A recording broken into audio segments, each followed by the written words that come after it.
Good morning, good day, good afternoon, good evening, and good night. Доброе время суток to everyone who may be watching this. This is, a marathon, not a Ukrainian TV marathon, but our own marathon. My name is Yuri Rashkin, and with me, of course, as every week, is Jonathan Fink. Jonathan, hello. Hello there. It's not a marathon as in a chocolate bar, because before we had Snickers, it was called marathon in the UK. That really does age me, but it's a different kind of marathon. Yes. Write in comments, what associations do you have with word marathon? But I think for me, this is an exercise that I feel like we can manage. If this was like a running marathon, I would be like, we're in deep trouble. If this was a chocolate bar, it'd probably be okay. But I think for our goals here of, being on the so-called air streaming for up to and including 4 hours, I think it's a nice little marathon. Perhaps it's a half a marathon. We'll see how things go. But a half marathon. Yes, I'm not even sure how much a half a marathon, but there we go. So how is life? How is we can start going over news. We can talk about what's going on in Ukraine. We can talk about some of the things that we're raising money for. Maybe we can start with that. Yeah, we'll kick those off. So I can't add the comments, but at this point, maybe if you can add the comments there. We've got Kharkiv, Ukraine, and we've got Kupiansk Vampires under Jigger's Paw. Those are the two campaigns that we're currently running on Silicon Curtain. Now, of course, some people might have preferences, and I think this is an interesting talking point. We could put this to some of our guests later. Kharkiv, Ukraine is, I would say, ostensibly non-combat. Now, obviously, those vehicles are going to be used on the front. They're going to be used to help people get closer to their positions, although you can't drive these vehicles, that close to the front anymore. And they're going to be used for evacuating people and just transporting people around. So, yes, they are adjacent to and they are assisting and enabling, let's say, military and kinetic operations, but they're for vehicles that in themselves, they are not going to be directly killing anybody. So, of course, a lot of people feel more comfortable donating to that. Whereas vampire drones, bomber drones, that's a little more explicit. But actually, not a little more. That is totally explicit what you're signing up for. And, of course, we've got these two choices, which I think is important because some people, even now, are going to be thinking, I don't want to contribute directly to something that sort of is so overtly military. And others are completely up for it. Others really, recognize that the only way to end this and save more lives in the long term is Ukrainian victory and the expulsion of the invader. So that's a nice little bit of background there, I think, about these two campaigns. You're muted. Yes, and we have the description of these in the description to the video. Links to these in the description to the video. And I will also mention that I have a couple of, let's see. This is the fundraiser. His QR codes are an amazing thing. So this is the one that I've been raising money for with Roman Cymbaluk during our last stream. So if our audience would like to partake in that one, that is awesome. Then you'll be supporting projects that Roman Cymbaluk is supporting, and then and those are definitely military related and centered. And I welcome I love when people go to those and then they write in comments like whatever they want because did the QR code work? And then another one is there's a couple of groups that I was in Germany, like when Jonathan and I connected. And met with a couple of people involved with groups that are raising money for power generators in Ukraine. And that is a really big thing as well. So there's two groups that I've connected with, and they're doing the exact same thing because basically they're raising money, but they have connections in Ukraine. They want to make sure that things go well. So they have, so each of them has their own connections in a big country.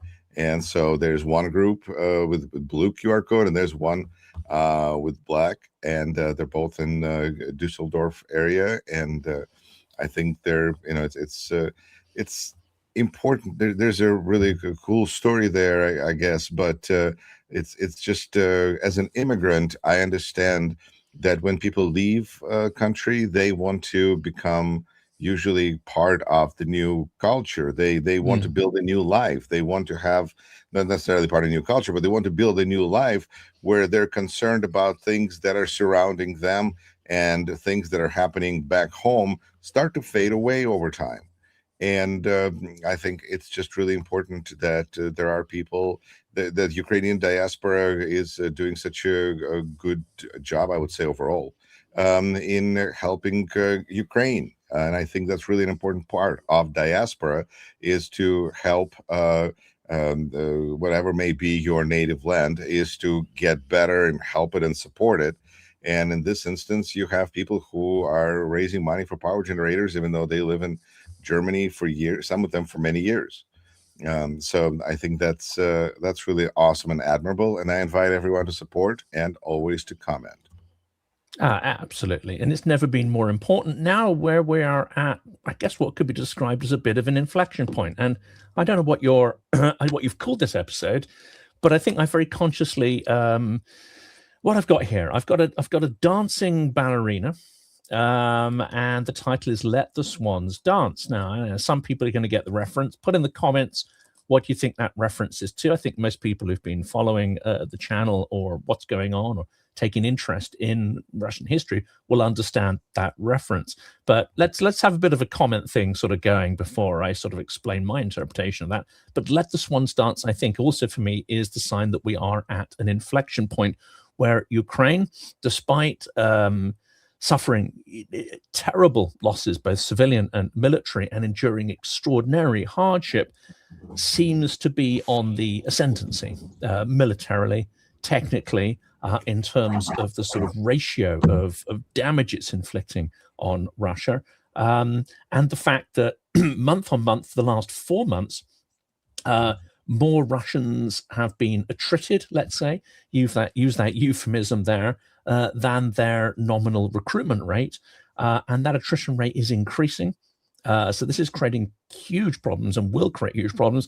The other significant figure is the net gain of land has flipped, really, for the first time last month. It was edging up. But in March, Ukraine gained more territory than Russia did overall, when you calculate all the wins and losses. So take those two figures in together, the attrition rate, and the fact that Russia's recruitment numbers have gone down, and the fact they're losing land. Well, this points to me that it's going in one direction. Combine that with the, I say, ascendancy or improvement in Ukrainian tech, volumes of drones becoming available. This is an inflection point. It really is.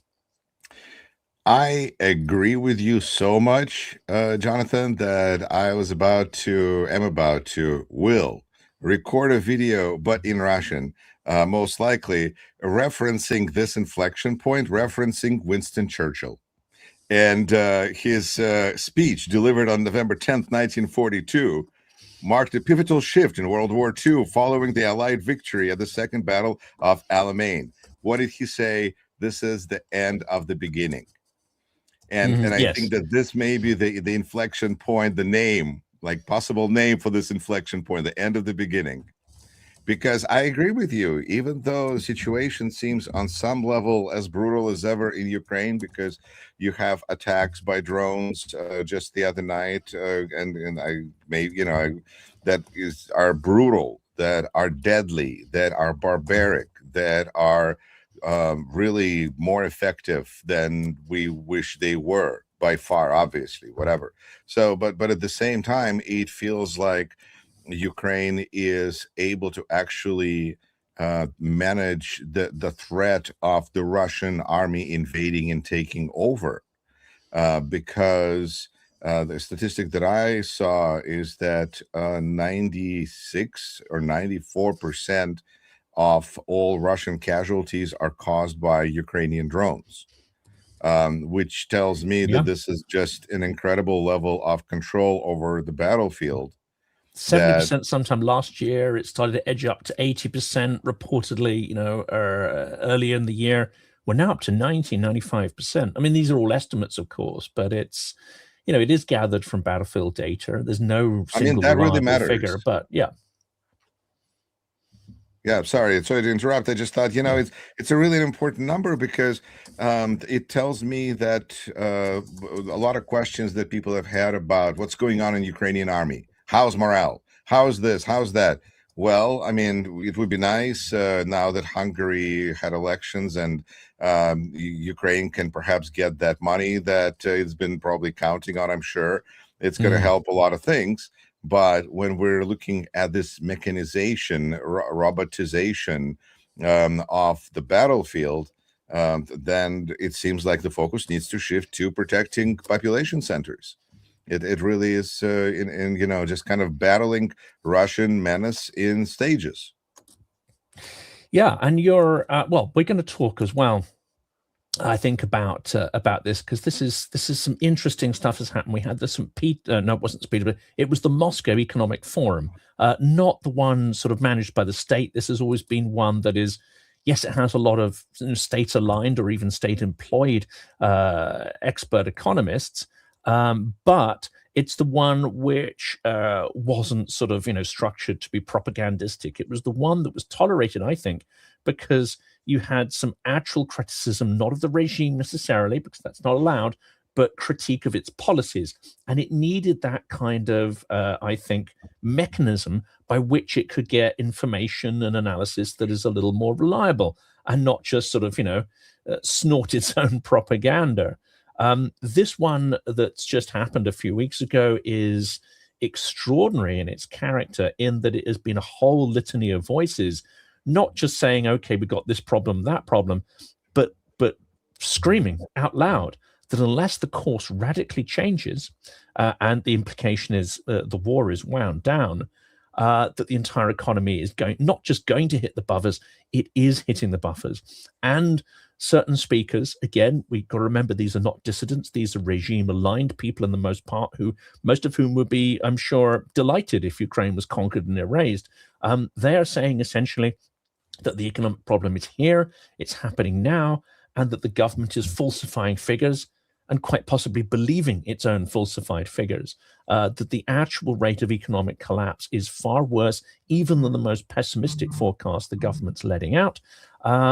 And it's sounding the alarm. We can go into some of the details of what those figures are, but this is unique, I think, in terms of Putin's tenure, in terms of what is being said vis-a-vis, you know, critique of the government's policies. And there's the underlying hint here that Putin has to go, that he is now an impediment to any change.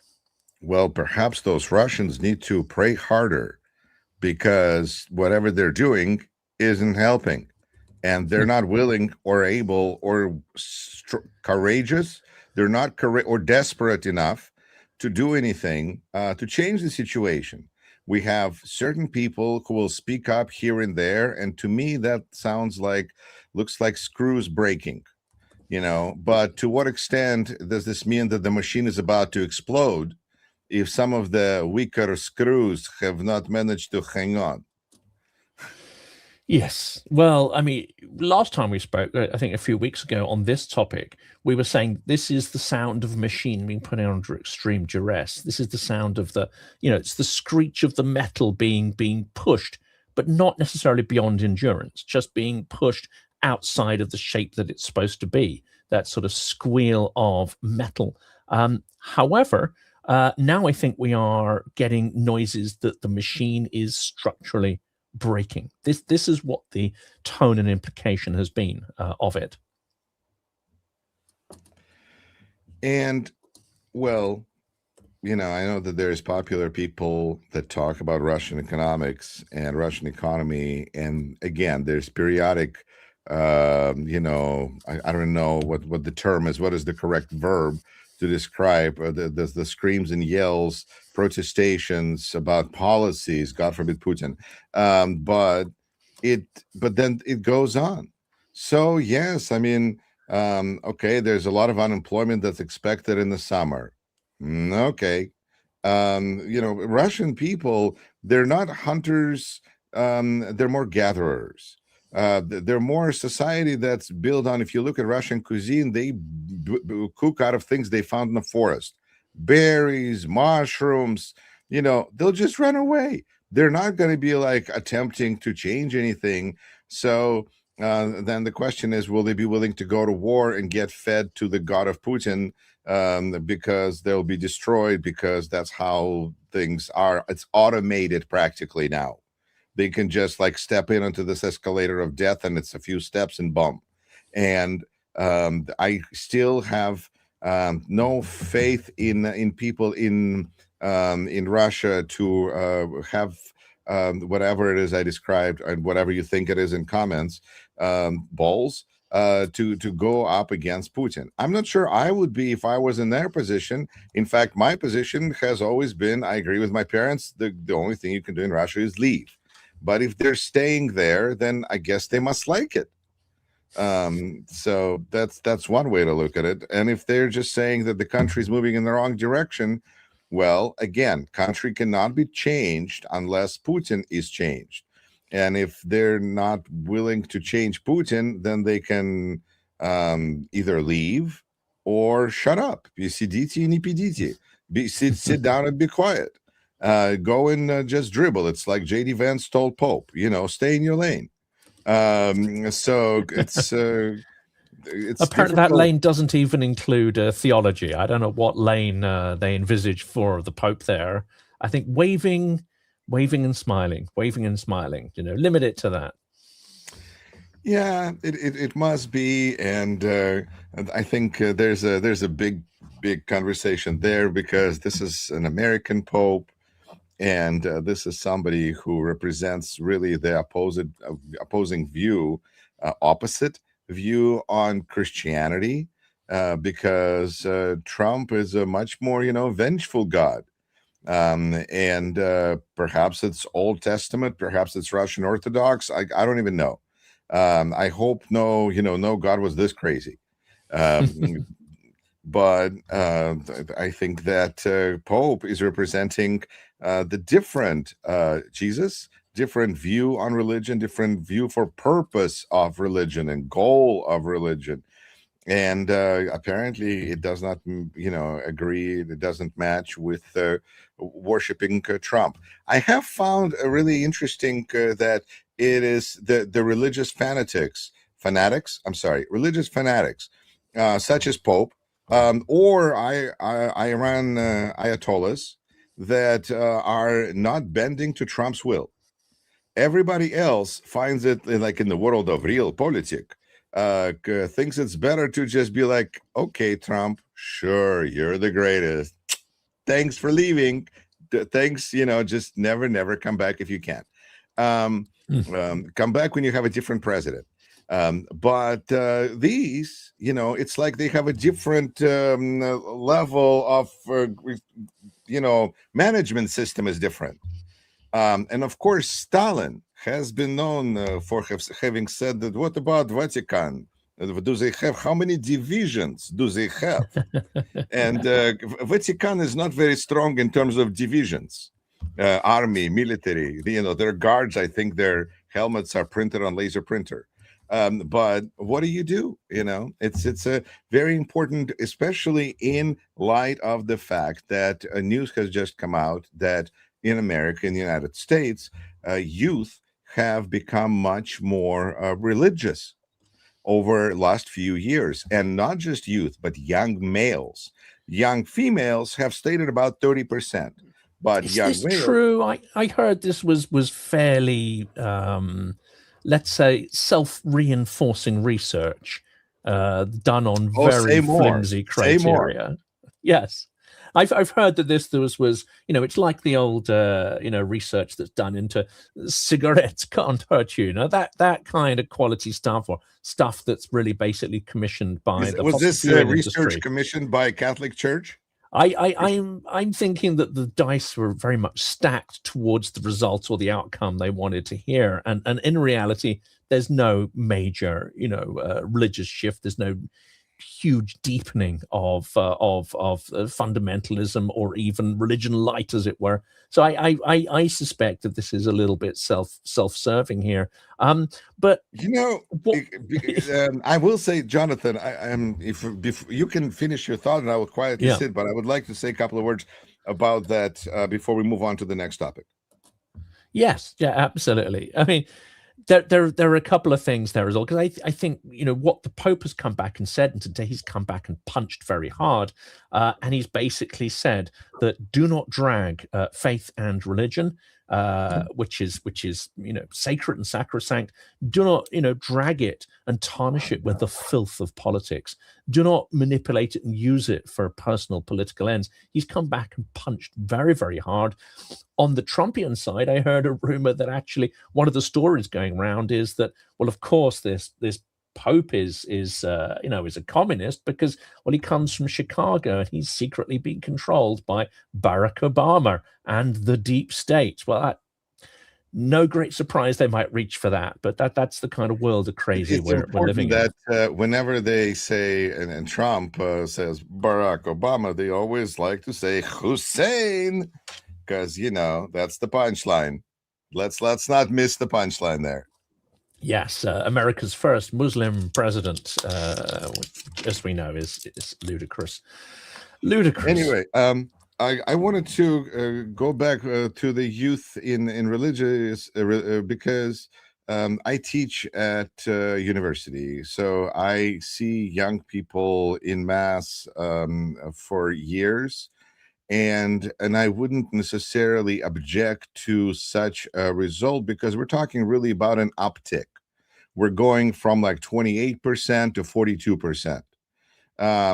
So it says more about the increase and versus for males versus for females staying at about the same. And I would say that sounds pretty reasonable to me as findings. Preliminary, of course, more research is needed. But what I see is situation in the United States where life has become much less certain, especially for young males.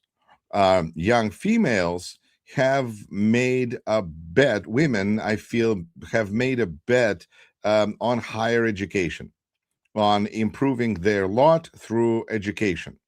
And it really consistently seems to work out pretty well for them.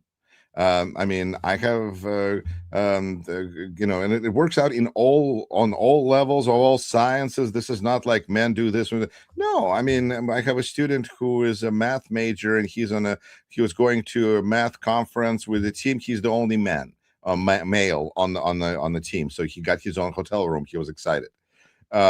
So these kinds of dynamics make sense because young males are not sure what's going to be happening. And in the United States, in general, as a society, we lack really deep roots. We are just maybe a few generations here and there, and that's part of the reason we don't have we're very optimistic about the future because we just kind of keep shifting forward. But sometimes this keep shifting forward seems like maybe we're going to some place that's really not really promising. And part of it is AI revolution, because young people are starting to see that they have to compete against the technology that's really does a lot of what they're going to be expected to do in their first jobs. And so they're really, everybody's nervous, but young people and young men in particular. Now we have uptick in world uncertainty as far as war possibility. And this means in the United States, if young people start asking and their parents, is there going to be draft? And so those kinds of questions. But I think it's just a bigger outlook of what am I going to do with my life that slightly more males have now than before. That seems to reasonable to me. Now, the other part here is the religion. That doesn't necessarily mean that having decided that they need to have faith in something around them and having decided to place it in a religion or in God or a higher being, that doesn't necessarily automatically makes them conservative, which is important to understand. And that's where Pope is so important, because if he provides that alternative vision for what a religious person may be, right now with young people being, becoming potentially more religious, it's never been more important. Well, I'm sure, okay, fine, there's been lots of times where it's been more important, but this is really an important time to have a pope that can project positive values. Not to mention for Catholic Church, there's jokes in the United States that both Trump and Catholic Church share problems of, history with children. So, I mean, there's, if you want to go that direction, it works in all directions. There's been a lot of popes, there's been a lot of priests, but right now, Catholic Church is getting to be more popular in the United States and becoming more popular, not just because of Latin Americans, but also because of this Pope and the last Pope that have really had a strong appeal to people in the United States. This is it. And the challenge, of course, that I see here is distinguishing between genuine and heartfelt faith and those who are, let's say, either misunderstanding it or using it for their own ends. And I think there's two interesting kind of stories that emerge from that. One is Hegseth and his, you've seen this one, quoting fire and brimstone. Tarantino, man. But yeah, it's come from Pulp Fiction. So this is, it's kind of almost hard to dislike. It's hard to dislike Pete Hegseth after that. At least he likes Pulp Fiction. But it suggests he lives in a world of Pulp Fiction, and that is the level of reality in which everything is interpreted. Slightly scary. And actually, the Iran policy, it's no good relating it to a sort of New York Times level of rationalization. It seems that we have to relate foreign policy back to a sort of Tarantino level of, that sort of absolute, you punch me, I'll punch back, or whatever, or get the first punch in kind of thing. And of course, the other story is J.D. Vance, who is compelled to defend Trump's war against God, war against the Pope. I think he's onto a loser there. And I think after Hungary, which has diminished him significantly, he is now further diminished by having to repeat and defend Trump's nonsense. He's degrading what little credibility he might have had with genuine believers. You can see he's trying to build a persona because he's got a book coming out about his faith, his conversion, his journey. He's trying to establish himself as a credible and authentic candidate in this conservative religious space, but unfortunately totally undermined by design, as it were. And we've just at that moment been joined by Mr. Philip Ittner. What a delight. Well, it's funny you should be talking about J.D. Vance, because one of the major criticisms about him, and it's going to be inescapable in any political future of his, is the man is far too mercurial to get any traction, aside from his lack of natural charisma. But I mean, he's changed his name 3 times. His whole basis of his mystique is that he comes from a part of the country that he doesn't come from. He does the hillbilly elegy from a place where he went to in the summer off years when he wasn't at school at a very, well, I won't say very, but at least a well-to-do Ohio suburban high school. And he bases his entire book on degrading them, and so he changes his personality and to suit his audience. This is how he comes to the attention of Peter Thiel and Silicon Valley and all of that. So, everything that he touches seems to rot. So I'm politically not terribly concerned about J.D. Vance. Which is a relief. I mean, he seems to have burnt his bridges. That little performance he gave recently in a sort of, I think it was somewhere in the Deep South University, that was a whole that was empty. I mean, he performed to a Yes. basically. Yes. Well, and you're both not American, so I'll clue you into another thing that was disastrous. Yuri, I think, you Yuri, do you have American? By the way, hello, Yuri. You and I haven't interacted as much as I would hope we would have in the past. Our paths, Philip, it's very nice to meet you. Our ways have kind of circled around one another, but I haven't actually had a chance to introduce myself to you. I'm a big fan.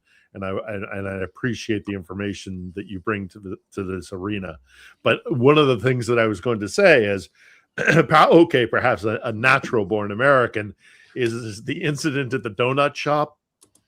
Do you guys remember that at all? With Clinton or which way? No, with Vance. Oh, but he was asking for whatever you have, right? Yeah, whatever you have, and how long have you worked here? And it's a donut shop, man. I mean, like. It's not. He was so socially, awkward that to an American. Well, I mean, there might be a reason why he's, if he's friends with Peter Thiel, and Thiel, who also looks very, antisocial. So maybe this is like on that they connect. But JD Vance, I think, is a really an amazing turnoff. I feel like backstabbing is his like unifying feature. In his book, he backstabbed all the people that he grew up with. In his career, now he's a brand new Catholic because he's a Catholic since 2019. He's already backstabbing with a Presbyterian church on the cover of his book. So who is he backstabbing at what point is the only question. But I guess the different question that I'm now trying to figure out, maybe you gentlemen can help me. Do you think that Trump is trying to screw JD Vance because he doesn't like him anymore? And so he's setting him up to like lose the Catholic base, show himself as a failure in negotiations, a failure on the world stage, anything just like, or is Trump just, he's got a problem. So he goes, who's going to go? Who's willing to go? JD Vance, you go. Or maybe Iran said that they wanted JD Vance because he's anti-war. This was the Scaramucci's theory, I think, actually, on that one. Yeah. Well, he doesn't seem to have done it to Rubio, which I think is worth noting, because some of the things that he threw proverbially under the bus for JD Vance could have easily been done by the Secretary of State, and really in many ways should have been done by the Secretary of State. A political protocol would actually indicate that it should be the Secretary of State that starts these kind of things, and then you bring in the executive, whether it's the vice president or the president himself.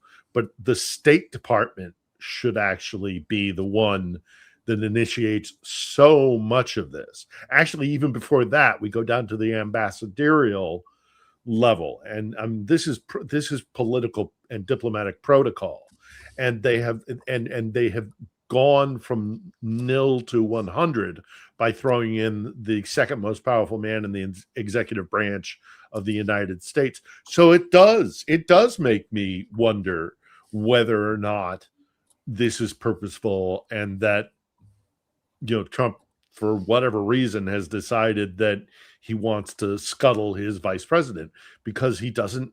He should have been doing it to his Secretary of State, So why go straight to VP? So it makes me question. That same theory would then apply to Rubio as well. I mean, it maybe talks to something, again, I'm borrowing from Scaramucci here, saying that Trump is not someone who envisages a world which he's absent from, is not someone who thinks about a future which he cannot dominate and fill, obviously, with his, egotistical, narcissistic nonsense. Therefore, he's not going to try to bring that world about.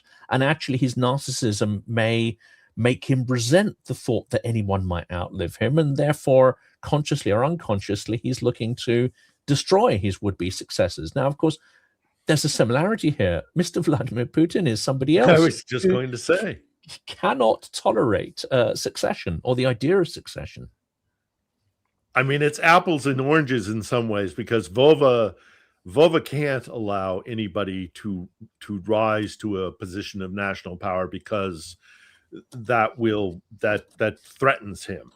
In the White House, you can play a game of courtship. You know, you can get one organ of the executive branch against the legislative and the judicial, and there's a lot more politicking that can be done, I think, in America. So he can pit Rubio against Vance, or he can screw with things like he did with Tulsi Gabbard, or with why am I gapping on her name? The woman who shot her dog. Kristi Noem, you know, yeah. and kind of throw her into an environment in which she's not necessary. And I'm not saying that there are equivalencies within the court of Tsar Vladimir Vladimirovich Putin. You know, he plays some of those same games as well, but ultimately, while there are these similarities, I think that, you know, Putin being the center of gravity and being the star, the sun around all of which else circles, is not really kind of how it's done in the United States. I may be splitting hairs, but nevertheless. I think there's really, you're onto something, because the way I've been looking to simplify, because I get asked on news to give like news commentary in Ukraine, mostly, although a little bit in Poland, sometimes in Israel, every day, many times, 10 to 15 times a week. And it feels like, you know, there's a lot of stuff happening, and I have to like come up with a perspective on everything. It's a little exhausting.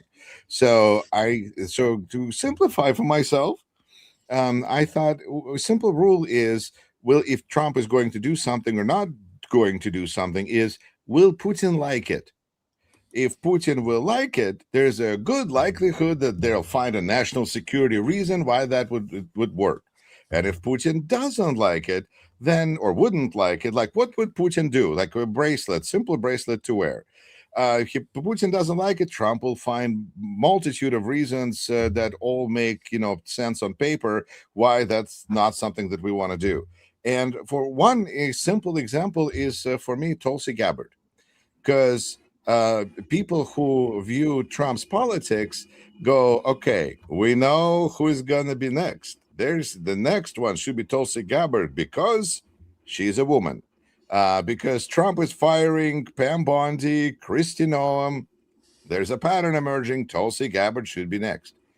But I think that Tulsi Gabbard, like Putin likes her, or she's a good friend of Kremlin. She's been promoting Putin's talking points for well over a decade. So, and she's a director of national intelligence. Wow. I mean, you know, you don't like give that up. So I think that she actually has a pretty good chance of sticking around, no matter how inept she might seem or how unhappy Trump may be with her, you know. So those kinds of patterns in small and big decisions, there's sometimes little gaps that I go, well, I'm not quite sure, but it's probably because I haven't done enough research. Like, for instance, exactly why we're removing the waivers from the sanctions, and now the shadow fleet is once again sanctioned, where we had those temporary waivers for 30 days, but Besant came out and like we canceled them. I mean, Putin wouldn't like that, but I think there must be just other bigger fish to fry that they're dealing with, and strategically it all works out for them. But I wonder what you think.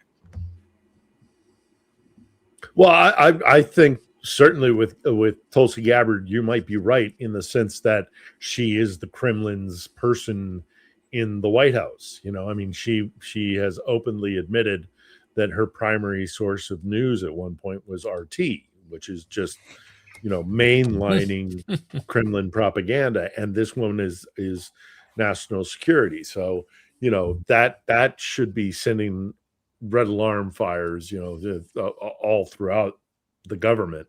But she's not the only one, and that's what bothers me, is that there are others within the administration. I mean, even J.D. Vance has, repeated stuff. We've had people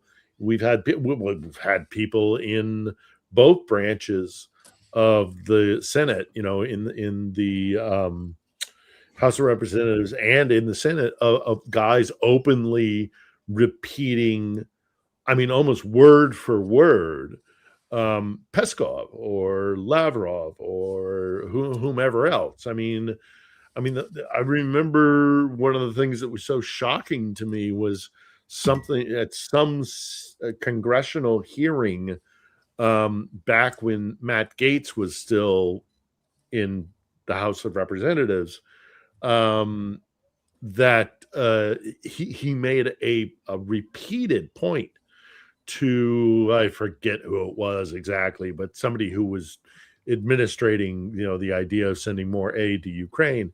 And he kept beating on this idea of, are any of these funds or weapons going to the Azov Brigade? And I just sat there and I went, I wonder if Matt Gaetz even knows who the Azov Brigade is. I mean, and of course, this was earlier in the year, earlier in the war, when, the kind of Russian mythology of Azov had far more traction in the West, and certainly even in the United States. Not that it's gone away, but the fact that he was so determined and adamant and kept pounding at this idea of, is any of this aid going to the Azov? And, with the presumption, of course, that the Azov was, Nazi and neo-Nazi or whatever demonology he wanted to accept from the Kremlin. But it was shocking to me that a member of the House of Representatives would be taking as a given the narrative fed to him by the Kremlin. And I've seen this over decades sneaking in, but it has gotten so much worse under the Trump administration, where the worldview and the perspective of the Kremlin is taken as de facto truth. There's no investigation or conversation about, well, what does that mean that weapons would go to Azov, for example, or that there are bio labs in Georgia, or that, take your pick of all the stuff that comes out of the Kremlin would be accepted as a given in our body politic in the United States. But it has happened, and it's the political scene, it's industry, it's culture. The information war in the United States has been extremely effective, and it plays into conspiracy theories. It plays into America as kind of a terror state, a power broker, all the things that Putin sees about how the world operates is regurgitated by a certain sector in the United States as gospel. And I've seen that transition happen in my home country, and it's been extremely disturbing. And now they're in the White House. I mean, it reminds me a little bit. There's a nice comment in the chat here about well, surely this idea of a sort of right-wing conservative militia in Ukraine, surely that should be incredibly attractive to MAGA Republicans. But there's a kind of irony in there. But of course, it's back to the sketch, the Nazi turning the other one and saying, "Are we the bad guys? Were we really the bad guys? Are we the baddies now?" Right. Yeah. But if we look for consistency in this, I think we're on to a loser. To me, this is just this is like a marker when person says those kinds of things or starts reciting Fox News propaganda or whatever. And I go, "Oh, I see where you eat. I see where you drink. Okay, good to know." Yeah. Yeah. You can hear it in the subtext of it, and you know where it comes from. But unfortunately, it's been again so insipid that it's not even a point of debate. It is just accepted that the world should be divided. Right. Yeah, that the world needs to be divided by power centers, and we, by by helping Ukraine, are going against the natural system of how things should work, and that is that there should be these major, sectors of power. And oh, by the way, America and the West have been doing all these terrible things in the former Soviet Union and provoking Russia and all of this. It's all the West's fault. And of course, Ukraine has no agency, but if it did, it would be filled with Nazis. And all of this narrative being just kind of absorbed and not questioned is something that has deeply disturbed me in America. What's interesting is that that narrative is being challenged here because people that are carrying this narrative are also talking about they are the ones that are being blamed for the price crisis, let's put it this way, in the United States. And so we have an interesting, like the whole idea with Trump being Jesus and then offending everybody all of a sudden. I think it's because his base is losing money. And now that they're losing money, they're like, and what did he say about Jesus? Wow. Now, I think if he was making them money, then I think they if they were feeling like there was more jobs, they were getting paid better, life was better, they'd be like, crazy old man, he's just having his fun, whatever. But life isn't good. And I think that failure, and maybe the same we saw in Hungary, where it's the economic collapse that is more important than anything else, than support of, I guess in that case, support of Ukraine did matter. But the United States, it was mostly about, we just wanted the eggs to be cheaper. And when the people that said that didn't work out, whatever else they were selling, we don't want any of it because we wanted the eggs to be cheaper. Does that kind of make sense? It does. Again, we can maybe relate this back to what's happening in Russia, and we're having all this disquiet amongst apparently the Z blogger community. They're starting to speak out. Well, the trigger, of course, was the repression of the internet, repression of Telegram, and of course, they will frame it as a kind of as a inverted kind of freedom issue. No, it's attacking their revenue. It's attacking the platforms through which they make money. It's denying them the ability to make money. These are squeals of pain that are hitting their revenue. And I think the interpretation around Tucker Carlson, who flipped very early, Candace Owens, Alex Jones, all the others, is that Trump's no longer making them wads of cash. They have to find another narrative that resonates, that's going to keep that sort of gravy train going. So there's a direct relation to how the Z propaganda milieu works. And I think, what's happening here, there are, of course, slightly different dynamics in that in the Z Patriot community, people will be sort of given an editorial script, right? You have to talk about things within this framework.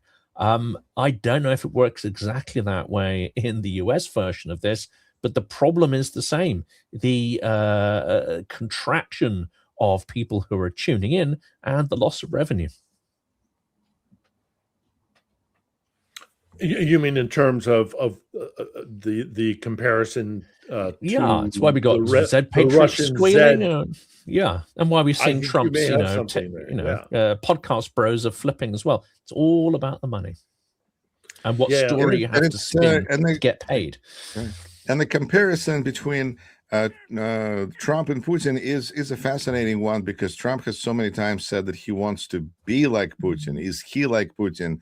The whole interview, the statement by Fiona Hill on that statement, by the way, Jonathan, great interview the other day. Jealous, very jealous. Right. It was Yes, wonderful. we all are, Philip. We all are very jealous. Yes. I have to admit that is an old one that a lot of people didn't notice the date on it. So that was an old one that was sort of re-edited for the bits that were still relevant. I've been trying to do a follow-up.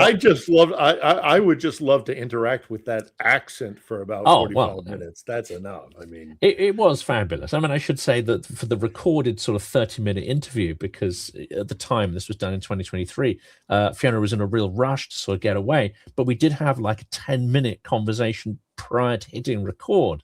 And at one point she's asking me, so do you think we did the right thing? What do you think of our policies? I'm like, this is insane. Being asked about the architect of, the US policy towards, whether what did I think of those? And yeah, that was fairly mind blowing. It's a nice disarming communication approach. Yes. Yeah. But she did point out that Trump wanted to be like Putin, and I think that Trump is just more like Putin on steroids, because he's got a lot more options and things, that levers at his disposal than Putin does. But at the same time, Trump has a lot more consequences for his actions than Putin does, because Putin can screw up all day long. He's screwing up this war for 14 years, but it's in Russia. It's okay. But for Trump, there's supposedly consequences, elections, all of that kind of stuff.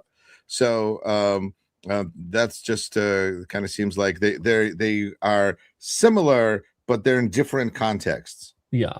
And this is a question for you two. Obviously, both of you having much more skin in the game, as it were.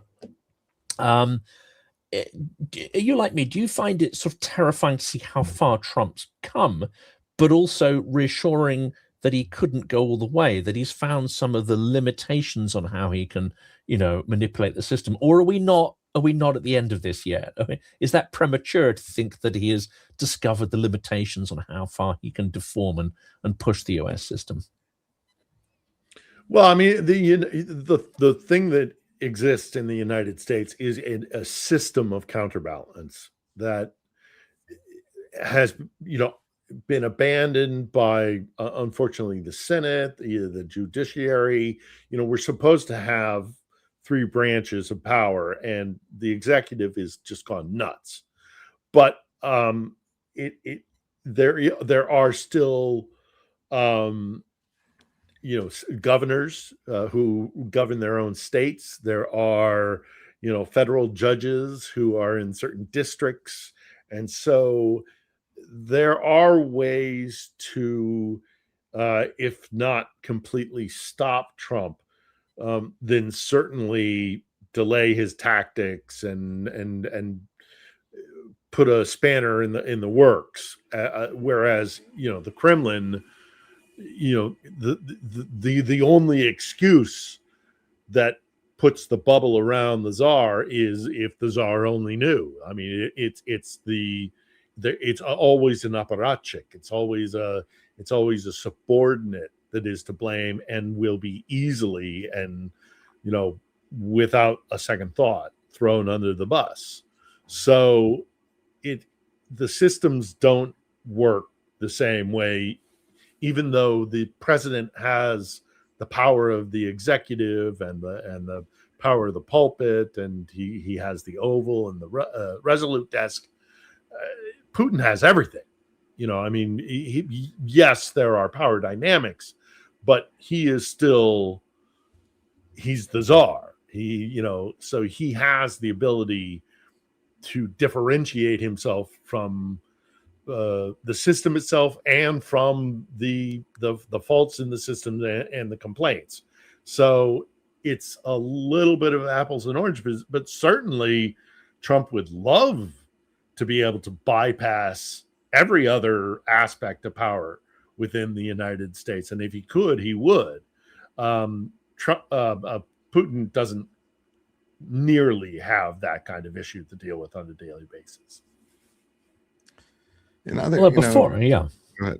Before you joined, Phil, we were talking about the Moscow Economic Forum, and it sounds like for the first time we are getting some rumblings, however, of discontent in the Putin system. Not that it's out revolution or whatever, not that any of these people want to overturn the system, the vertical of power. Well, I remember Voloshin and Yeltsin, And when there was blood in the water, the sharks began to circle quite quickly. So I'm sorry I missed that part of your discussion, because you might very well be right. Between the Z blog, millisphere or whatever it is, grumblings we hear within the military itself, or society predominantly young being cut off from their favorite drug that they love, which is social media and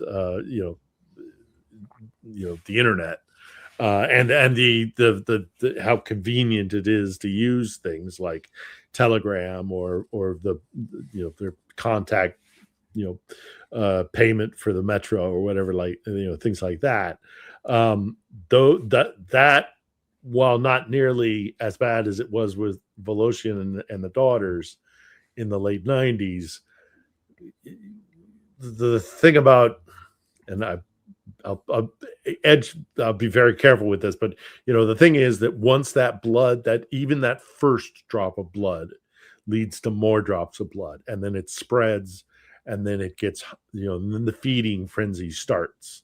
And that's what every czar has been worried about. Every Russian leader, even during the Soviet Union, always worried about, would the sharks or the boyars or the Politburo suddenly start to, orchestrate, looking past them to perhaps even becoming the power itself. So it's slightly different than how it works in the States.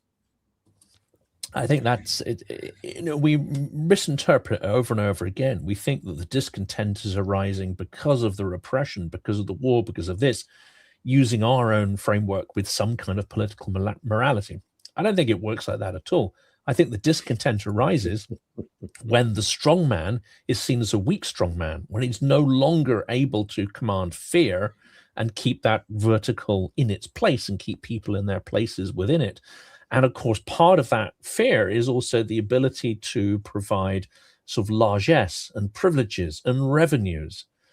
And I think that idea of revenues and weakness, once you stop sort of feeding the vertical, and once you can no longer maintain order within that vertical, as you say, that's when the blood and the water is there. That's when people move very quickly, because the last thing they want to do is to have chaos on the one hand, smutne vremena, or lose their revenues, or both. Yuri, what do you think of that little hypothesis here?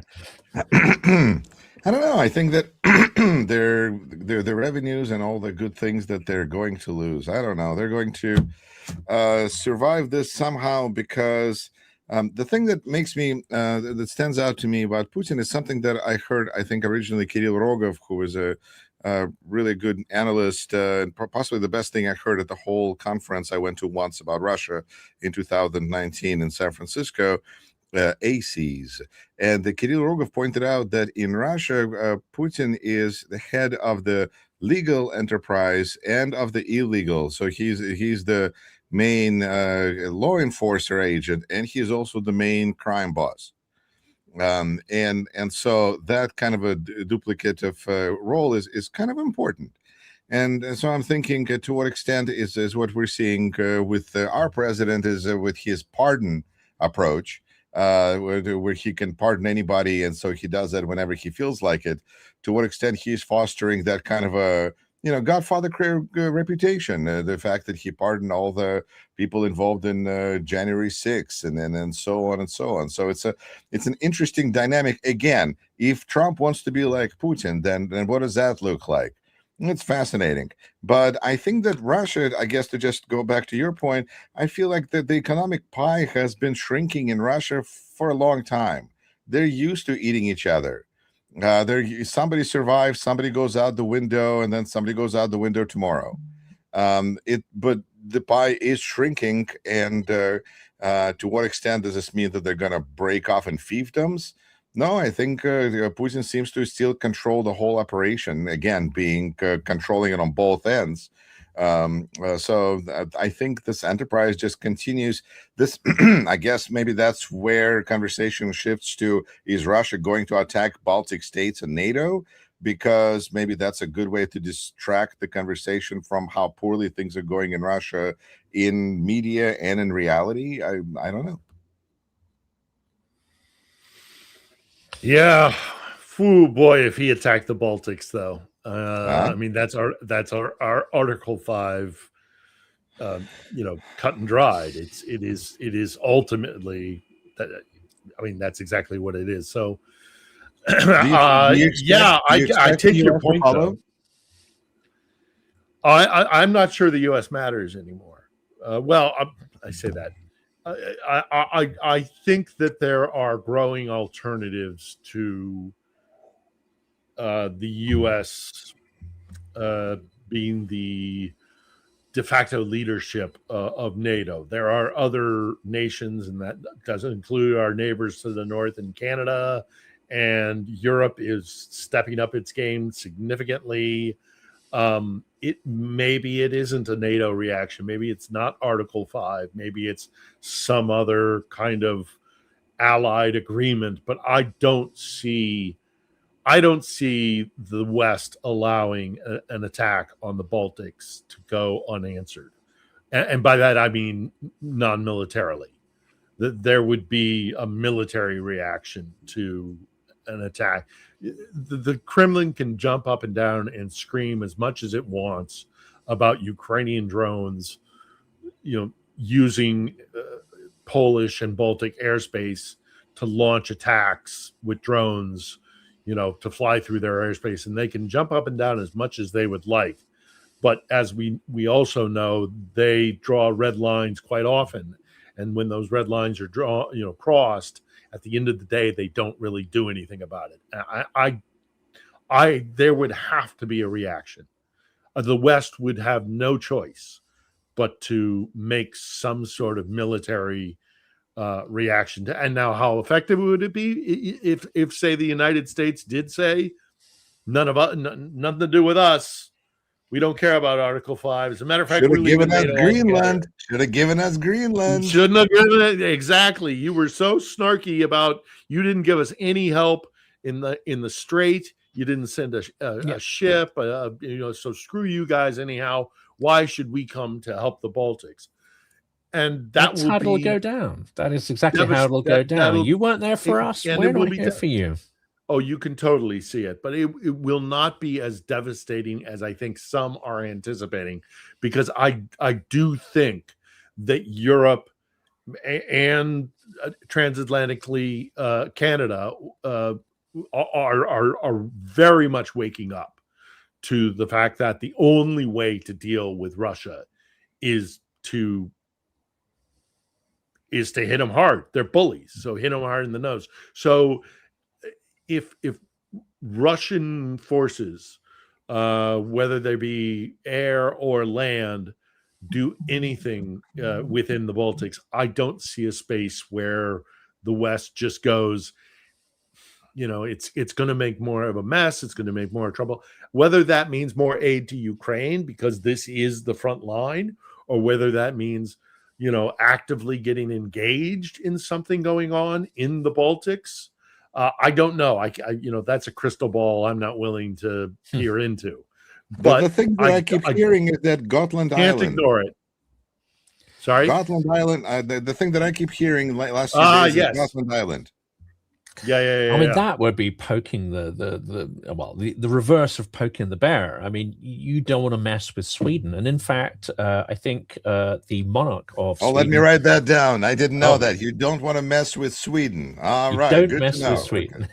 All right. No, I think militarily, don't mess with Texas, but this don't mess with Sweden. Love it. No, I think Sweden is a lot more, let's say, woken up. And tooled up for the Russian threat than, say, the UK is. Traditionally, the UK would have been the leader, as it were, within Europe. But Denmark, Finland, Sweden, I think, are far more prepared for what's coming militarily. Norwegians. Norwegians as well. Don't fool with the Norwegians. Don't mess with Norway as well. if the Swedes get pulled in, Yeah. if the Swedes get pulled in, Norway will get pulled in as well. Yes, It's yes. an inevitability. And Finland, do not Yeah. well, yes. And now that even without being a partnership in NATO, I think Finland would be I don't brought understand. in that Have they situation. forgotten Alexander Nevsky? They you know, them and their horses, and they're ooh, you know, that's gonna be, and, well, the lake's gonna melt. It's gonna be what were they thinking? Exactly. I mean, one of the things I covered in the disastrous state of the British military is that the moment we are borrowing 14 artillery pieces from Sweden, and they've asked for them back, and we're like, yeah, but that would leave us with almost nothing left. So we're not in a good position. We're also and you know, I think this is unfortunately where Trump, maybe in his own way, has a point. He's been mocking the Royal Navy, its capability, so is Hegseth.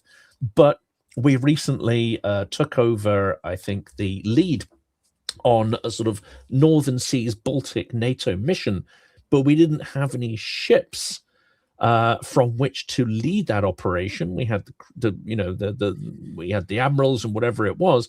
So again, we are, I would say, borrowing a German ship, which is nominally under British control, as it were, as part of this exercise. Doesn't the British Empire have those beautiful ships with those beautiful sails? And I mean, no? not anymore. Well, we got a few in museums. Nelson would be rolling in his grave. He would, you know, like the Russians rolling out the shame. T-55s. We can maybe bring a couple of wooden sailing ships to the party, but we're in a disastrous state. Yes, let's tool up the Cutty Sark. Roll the Cutty Sark out from Greenwich and get it going. It's just catastrophic, and I think the three people who helped to write the national defense policy that recommended them made, I think it was 21 or 23 points or 65. I can't remember how many points it was. I did an episode just yesterday, but they made 62. I think they made 62 recommendations. The government accepted all of them, said, yeah, we're going to do all of this. And they haven't done any of it. That document, agreed last year, is still sitting on the Prime Minister's desk unsigned, not because necessarily he disagrees with anything that's in it, just the funds aren't there, and the Treasury is saying no. Treasury says no.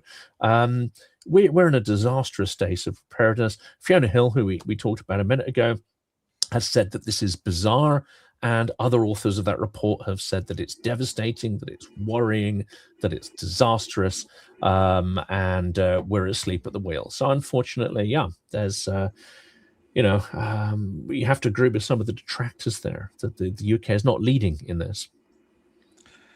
I feel like we didn't even really do like proper introductions, and I would love to hear more about like Philip's channel, because I just, I would love to hear more about, because I'd love to have you. I'd love to have you on as a guest.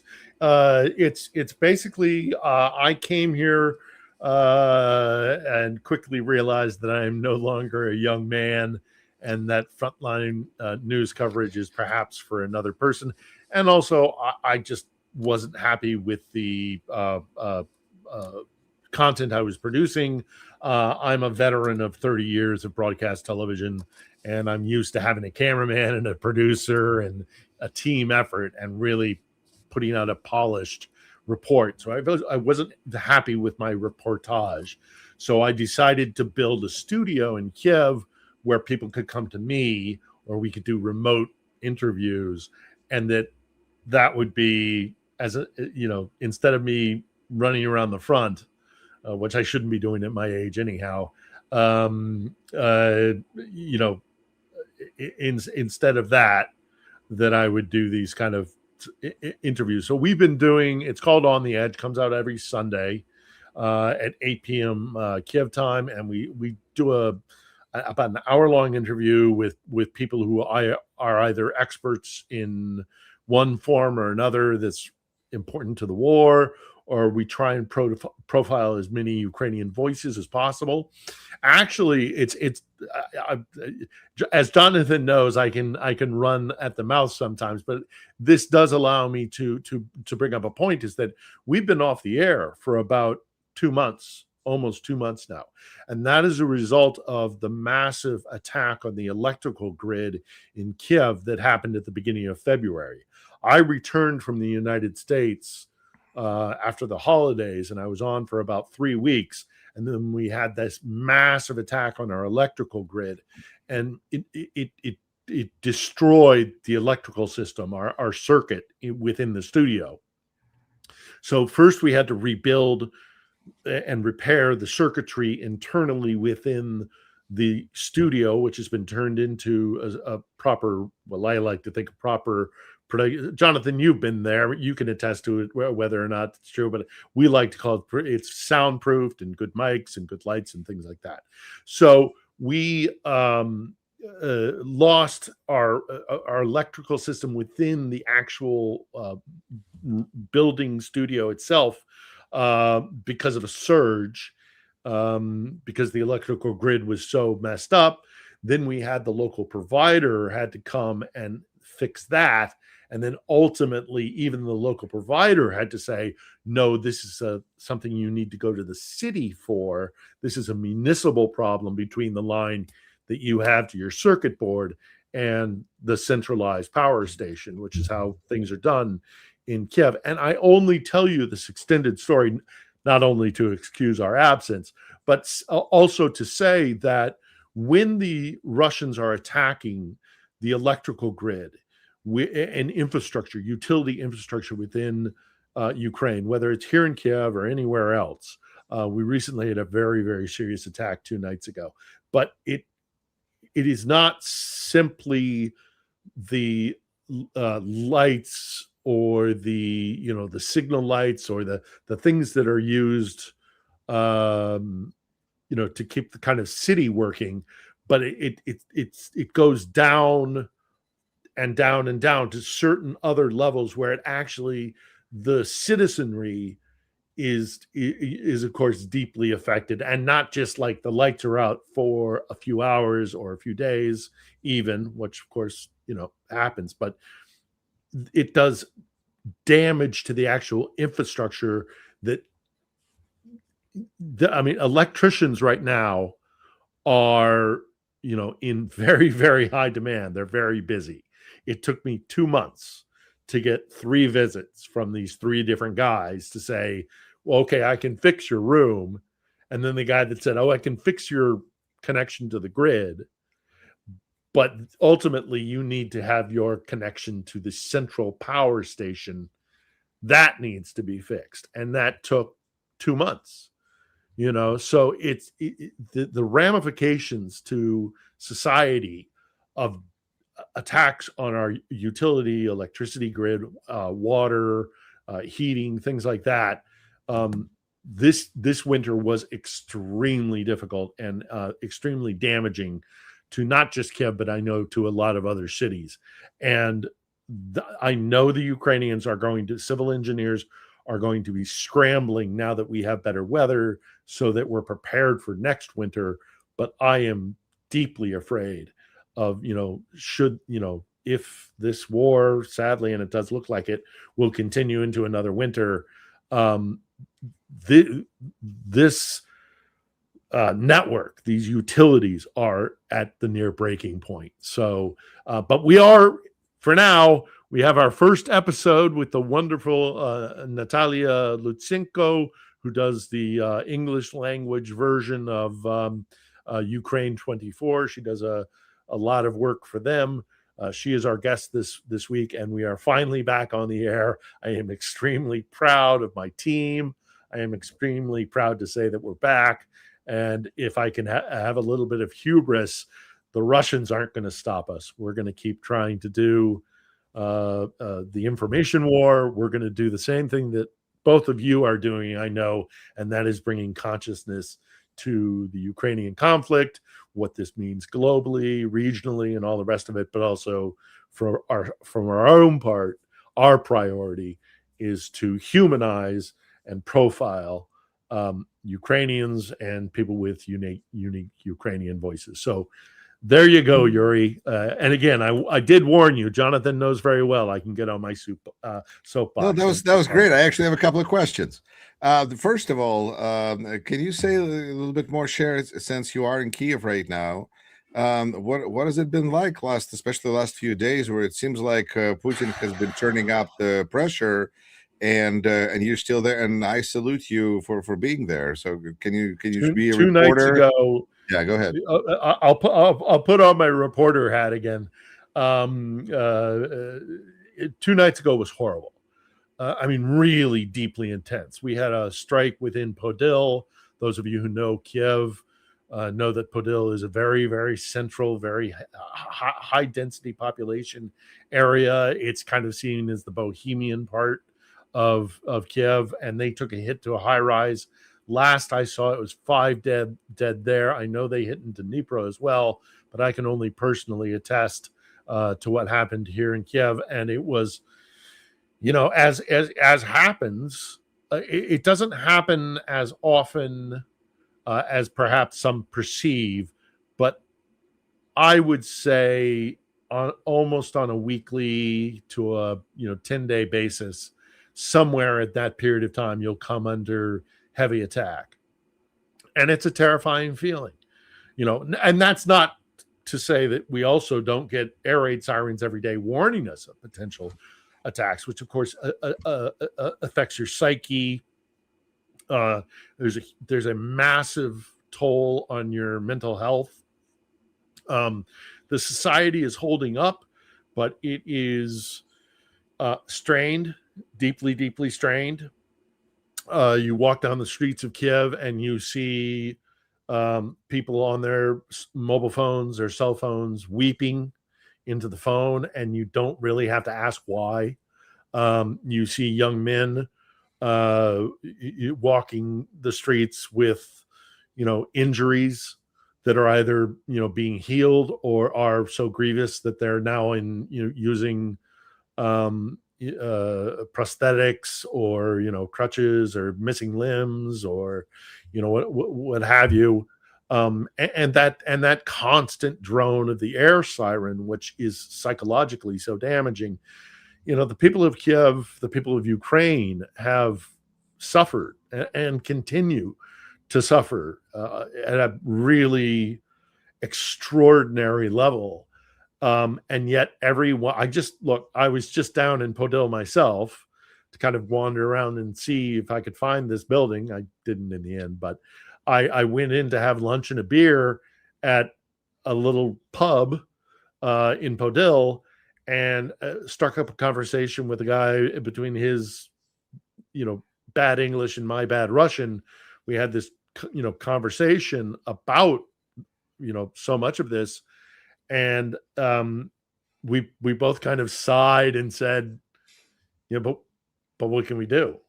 What alternative do we have? So they. But you do have an alternative. I have an alternative as an American, but I'm an idiot. I made a promise. I was on Maidan in 2014, and I stupidly made a promise to the people on Maidan that I would win and not if, because that's how it was always proposed to me, was when the Russians come, please don't forget about us. Because that's been tragically part of Ukraine's history, is that the West has either forgotten them or has used them as a chess piece in a larger imperial game that they play with, going back centuries, whatever empire you want to talk about, Austro-Hungarian, Polish-Lithuanian, Russian, of course, Ottoman. So many empires have crossed through this land and abused it. And I was on Maidan, and I foolishly, when they said, "Не забывай нас," don't forget about us. When they come, don't forget about us. Because we've been forgotten about, we've been abandoned before.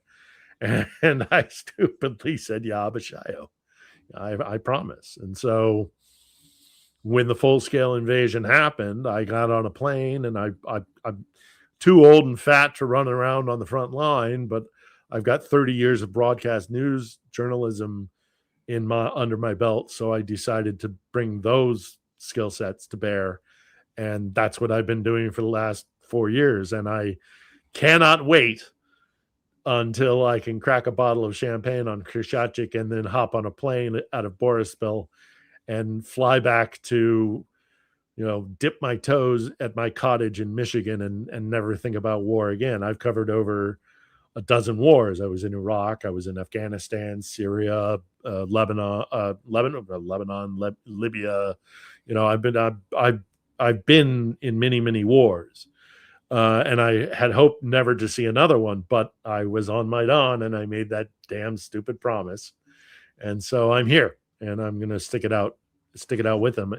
Not only because of that promise, but as I think you both will agree, this is a woefully underreported story, and it is a story of great importance.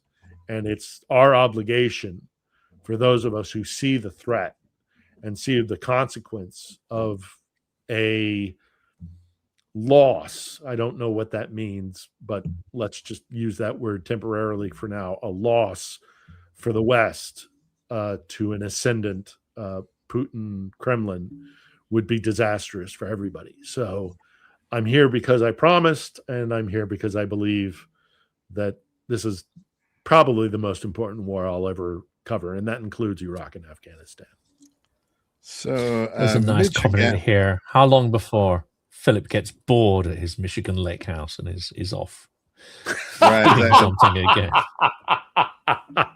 As I said before, I decided to come to this stupid war because I had hoped I'd left war behind me.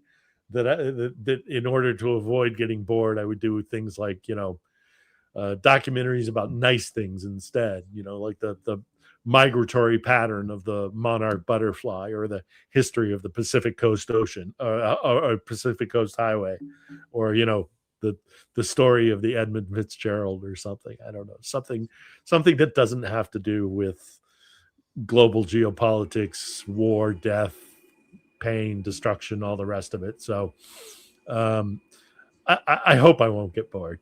I suspect I won't. I've had a stomach full of war. So yeah, I was saying Michigander, eh? Michigander and a Californian mix. Before we go further, let's get the fundraiser links up if we can from the comments from time to time, because I think it's worth reminding people. We always see, the donations spike up a little bit when those are on the screen. I think they're going to be somewhere in the comments list. There we go. Absolutely. Yep, we got a couple. So been trying to cycle through them. The other thing, Philip, that Jonathan and I started discussing is Jonathan calls it an inflection point. I call it the end of the beginning, but you're actually living in it. So can you tell us, is this just perception, where it looks like while Ukraine is suffering, civilians are going through this difficult life, at the same time, Ukraine seems to have gained control over the front lines where 94 to 96% of Russian invaders are now killed by drones. So does it feel like there's something changing, or does this feel like this is just a story of Ukrainian resilience? Well, being in Kiev, it's a little bit hard to answer that because people in Kiev do tend to be a little bit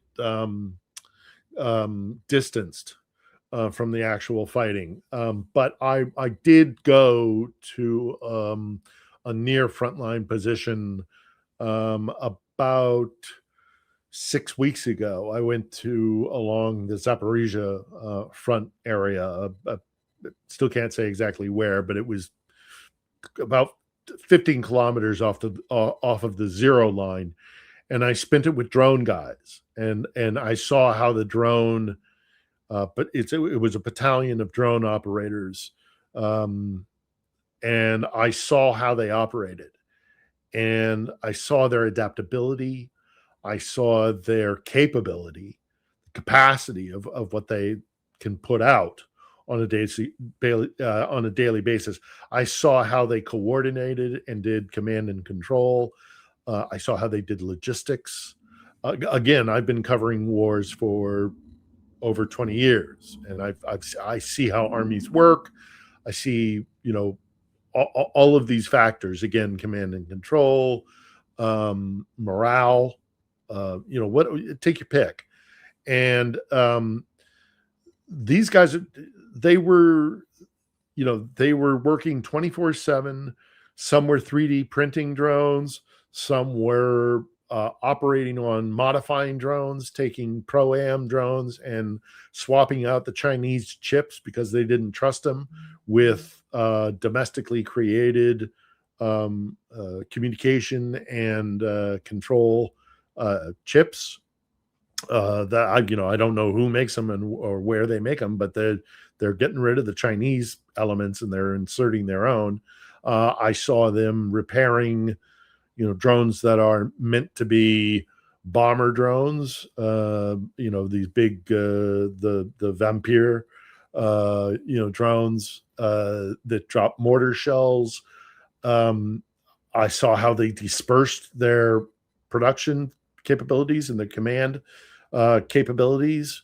And it was all incredibly impressive.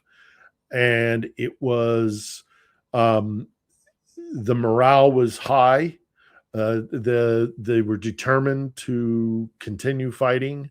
They were very much involved with the point of being like 15 kilometers off the front line was that they could get an order from a frontline position saying we have X, Y, or Z element coming at us, whether it's armor, mechanized infantry, large scale infantry, individual infantry going through tunnels and trenches. So we need an FPV drone for those guys. We need those guys who are in a bunker. We saw them go in there. We need an FPV to fly down into the trench and hit those guys. Oh, there's a piece of armor. There's a BTR that's coming from this direction. So what we need is something that can drop heavier ordnance. And it was all extremely well coordinated and organized. And again, the morale was high. It wasn't, nobody was having a vacation, but they were determined. They were optimistic, within reason. But nobody was talking about retreat or surrender or, giving up, basically. They were going to hold that land with whatever they possibly could. And they were going to try and take back as much territory as they possibly could. Going out there and talking to those guys gave me a shot in the arm. I still think the people of Ukraine are dead set against coming under Moscow's thumb ever again. I've been to the front lines out in the east. I've seen the fortifications leading up to the fortress cities. They fight over Chasiv Yar or Pokrovsk for months on end and lose tens of thousands of soldiers, and they gain very, very little. And that's Chasiv Yar. That's as I say, Pokrovsk. What's going to happen when they get to a town like Kramatorsk, Sloviansk? Those are cities that are built for hundreds of people, and they're heavily industrialized. You have factories, you have smelting plants, you have coal kind of refinement, and these factories that work with sifting out coal. All to mean it's heavily industrial, and those could be turned. They say they're fortress cities, but if the actual contact between the armed forces of Russia and the armed forces of Ukraine actually did come to conflict within those fortress cities, it's going to be a long, hard fight. I can't say for sure that Ukraine would win it, but it would come at a massive cost to the Russians, and it would be months and months of fighting. And then there are, then we go in further into what they have is defense in depth. They have long trenches and anti-tank positions and things and the landscape of Donbass, much of Donbass, are these wide open sloping plains with no cover whatsoever. And then it comes to kind of like a bocage, comes to a row of trees.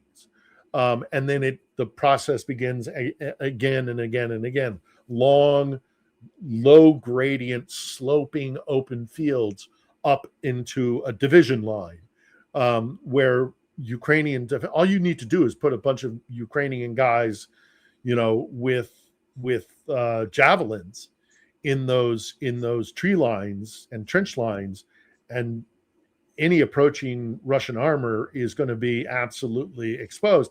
And that's traditional warfare. Then we go into the drone warfare. All right, Philip. I just would like the to. Russians are outnumbering them, but the Ukrainian skill level is very high. Sorry, go ahead. Sorry, we have one more guest, and that's why I just wanted to make sure that everybody's included in the conversation. I'm really excited to have Hey guys, Philip, friend. Yuri, how are you? Welcome, guys. How are you, love? I'm good. It's Slava, lovely to see you. Yeah. Hi, Herojam Jonathan. Slava. Pleasure to meet you guys. Hi there. Great to meet Great you. Yeah, to meet first time, I think. I think so, yes, Jonathan. I think it's the first time. Definitely pleasure to meet you. Thank you, Yuri, for having me. I apologize for the tire, but I'm in Washington, D.C., and my daughter say hi. Say hi. So I'll I'm send kind hello of- to your uncle. Please, yeah, he's Alexander. Definitely. So how are you guys? What's going on?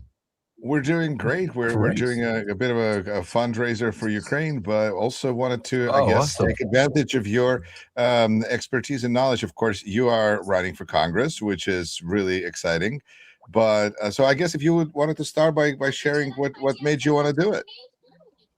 Oh, well, thank you guys for having me. But by the way, everybody that is supporting Ukraine, God bless each and every one of you, because Ukraine needs every single support it needs right now, especially the past 36 hours. If you've seen the diabolical attacks onto Ukraine, Kiev, Odessa, double taps, and so on. It wasn't a lot of fun, Lev. I know. I was on the phone with Docs. I actually wrote a letter today on my Substack about it. Where we do a show with Kevin Harbaugh. Actually, right now we're partnering up with Midas actually to give it a bigger exposure of Voice from Ukraine, to be able to give people an inside look of what really is happening. Because right now the media is all bunched up with what's happening in the Middle East, Iran, and everything else, and that is Putin's game. I'm always just a phone call away, Lev. Oh no, you're absolutely Or an Philip, email. I'm at your disposal 100%. We're actually planning on trying to put together a State Department trip in May. We're trying to figure out to go down to Ukraine to start making some changes. But Congress, great question. Not a political guy, as you guys know. Those of you that know me, I'm as far from politics as possible, but ended up getting involved in politics because of my relationship with Donald Trump, because of him sending me to Ukraine and having me do basically start up a shadow diplomacy for him. A shadow diplomacy that he currently still controls and runs, but just has different people in there. Instead of Lev Parnas and Rudy Giuliani, now you have Jared Kushner and Steve Witkoff. And it's basically, at the end of the day, the same plan, same motives, and same apparatus and same people behind the scenes. I started speaking out after my arrest, as you guys know, and as we keep speaking truth to power, I've testified in Congress under oath. I've had a documentary made.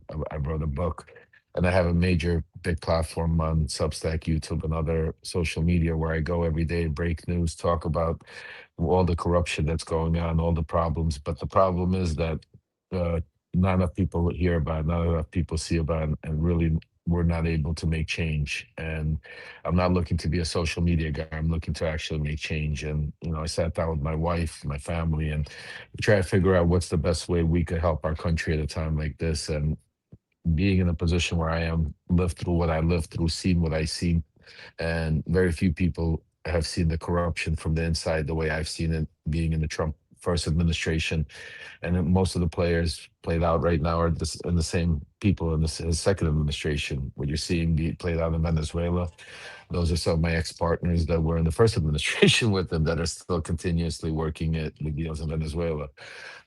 Obviously, you guys know my connections overseas in Russia, Ukraine, and all the oligarchy there is one of the reasons Trump sent me over there and put pressure on Zelenskyy because of my background, going back all the way to the 90s and, growing up in that world. So I decided that, the best way I could help my country, the best way I could help Ukraine, the world, is by, speaking truth to power in a place where, it matters. And that's, in Washington, D.C., Congress, Senate. And I decided to run for the 27th District of Florida.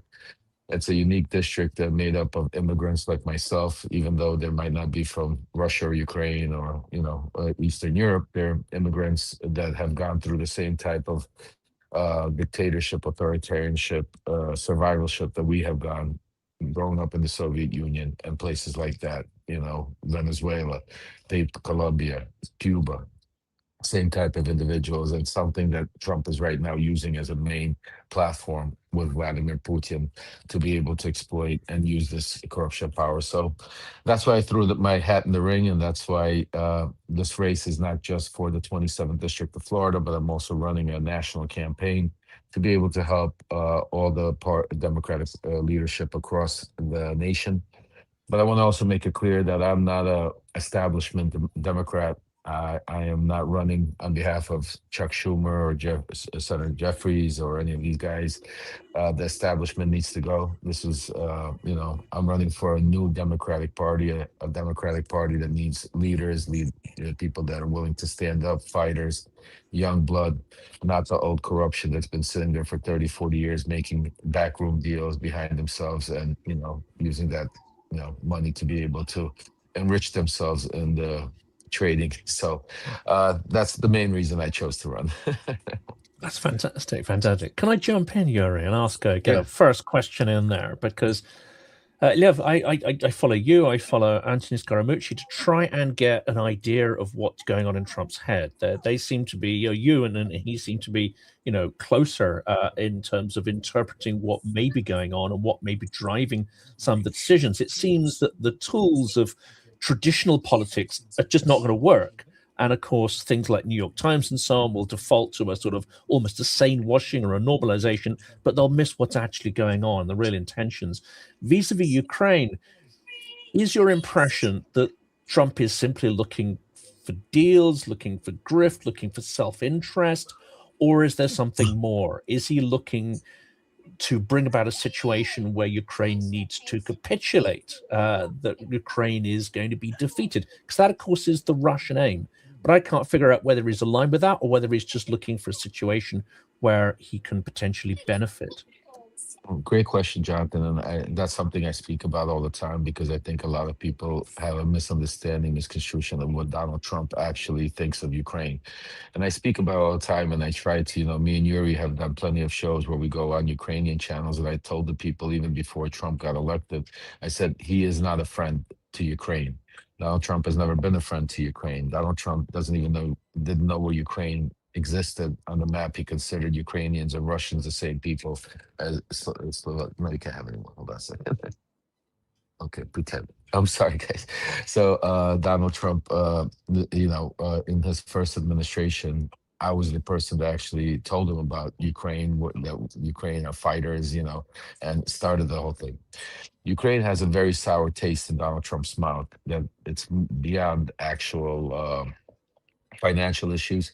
It's the whole 2016 Russia Gate. It's Rudy Giuliani and people in his orbit at that time, and I was one of them, as part of manipulating and explaining to Trump that it wasn't the Russians that were involved. It was, basically those corrupt Ukrainians that were involved with the corrupt democratic leadership and the deep state that internally interfered into the election and, stole the, information and did everything to hurt you and blame the Russians. And for Trump, Russiagate has become like a sticking point, as you guys could see. And that actually drove his friendship and to what we're seeing with Putin, because, well, a lot of people don't know in the first administration, Trump had no relationship with Putin.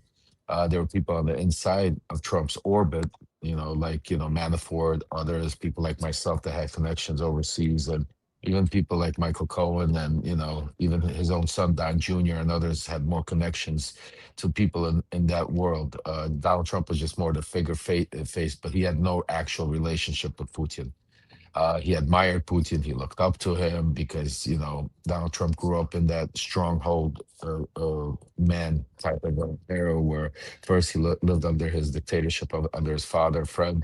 After that, he got his mentor became Roy Cohen, who was a famous mafia lawyer, and then passed away. And he introduced him to that world of the underworld, the underbelly, and understanding. That's why you see a lot of what Trump does is like a mobster. People say the media compares him to it because a lot of people have never met a mobster around the world or around the country. A lot of people have never been around, so they have no understanding. They have the perception of television, and thinking, oh, it's just basically a comparison.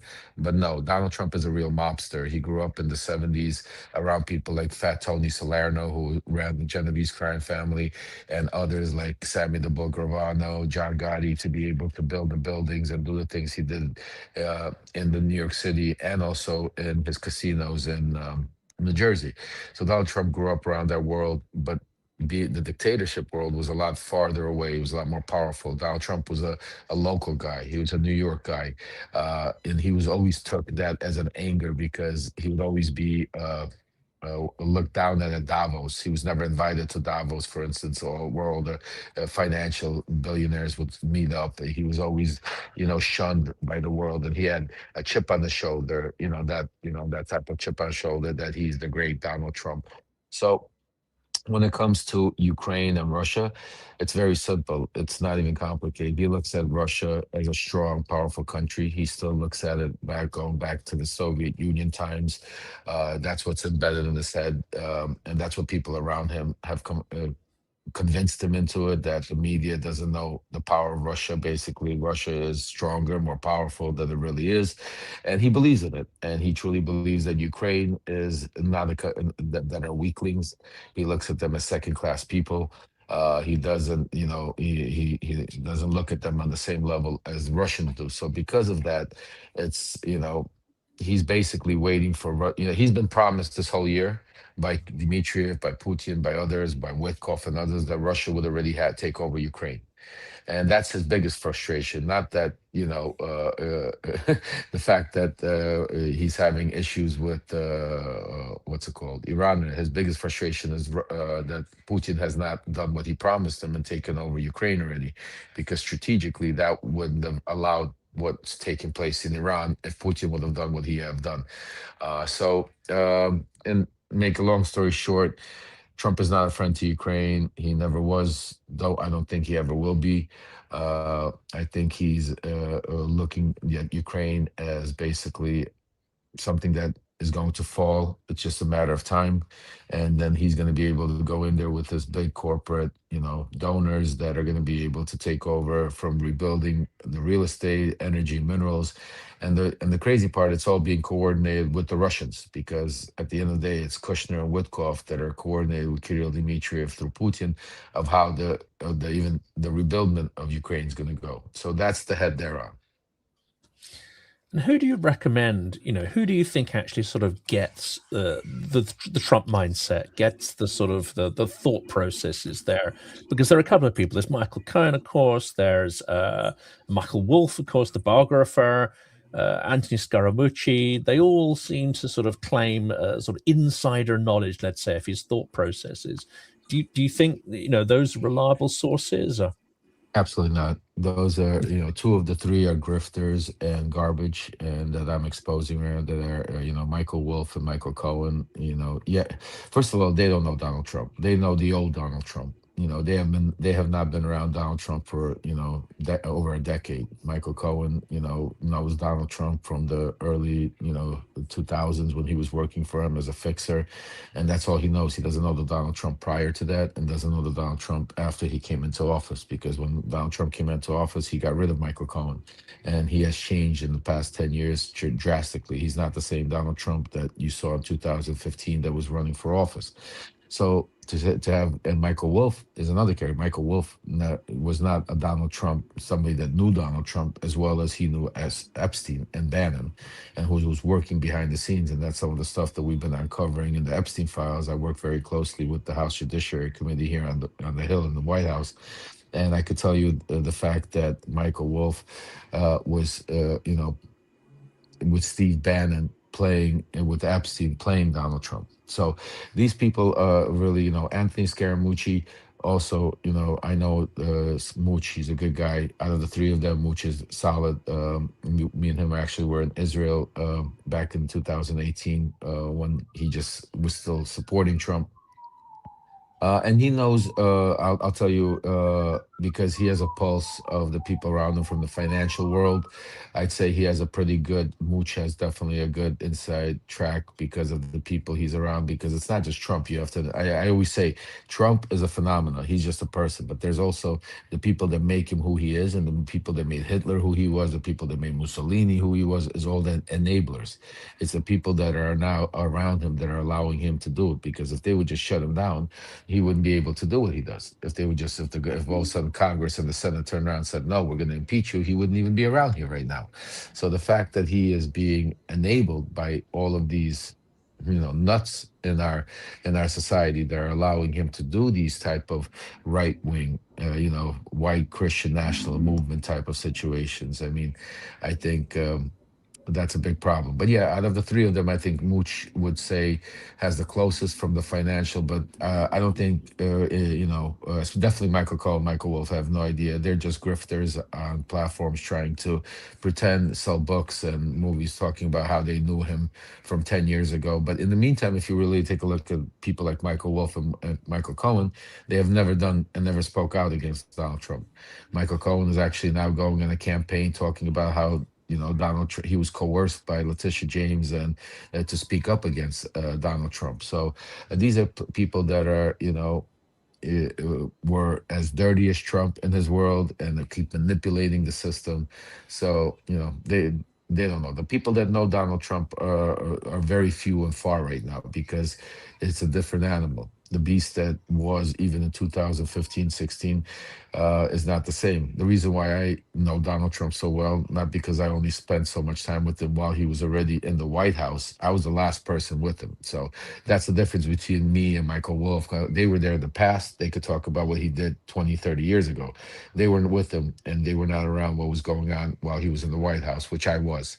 Then, after he left the White House, and then his second reign coming back in the White House, also his circle tightened. And when the circle tightened, that's why most of the, information that you're hearing from people, sources, and that is all false, because you're seeing there it's part of a organized campaign where they leak certain information, especially to be able to distract from what really is happening. The reason why I'm different is not only because I was with him during the White House, but because when I was there, I was the gatekeeper between Trump, Rudy, and I allowed a lot of people to get into a lot of positions that they are currently still in, and that are very, how do you say, scared for people to find out that I put them there, or they have any association with me because of the wrath that they would get to Trump.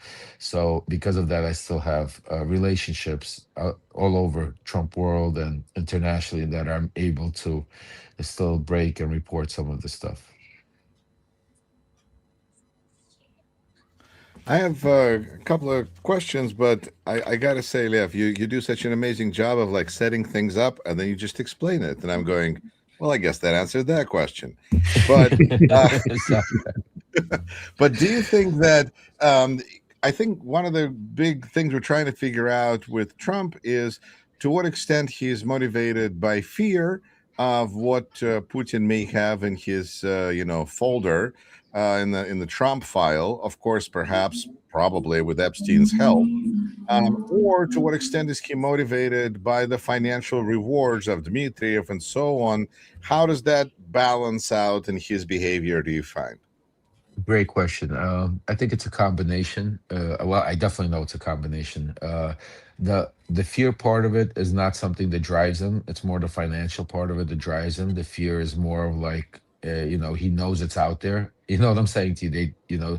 There was a time. I don't remember if we even did this. I think we spoke about one of your shows, Yuri, even a few months back. If I don't remember, but there was a time where they actually started having these conversations, and through Witkoff, it was, Dmitriev at one point basically spilled some of the tea and gave information having to do with the Epstein files. Not so much the Epstein files, but see, that's what people are saying, is that Donald Trump was being basically followed, looked at from the day he married Ivana Trump. Since from there on, he was always part of a group of people that the KGB always try to always have information. Influential people around the United States. I mean, it still happens. It's nothing new. It's not. They just hit the jackpot by him getting into the White House. They never assumed that they could have such a corrupt, such somebody that has all of these, points on it to be able to get to the White House. So when you look at all of those points, you start to see a man that is really, what is Donald Trump about? It's about money, power, finance. That is why he became such a perfect agent for Russia. When I say agent, it's a lot of different ways you could word that. Somebody that works as an officer, somebody that just gives information. But Donald Trump was definitely working with the Russian knowingly or unknowingly through the early years of his life. The other part is a lot of people in Donald Trump's life, like Epstein, like Howard Lutnick, like Steve Witkoff, had their own relationships in the early 90s with this Russian oligarchy.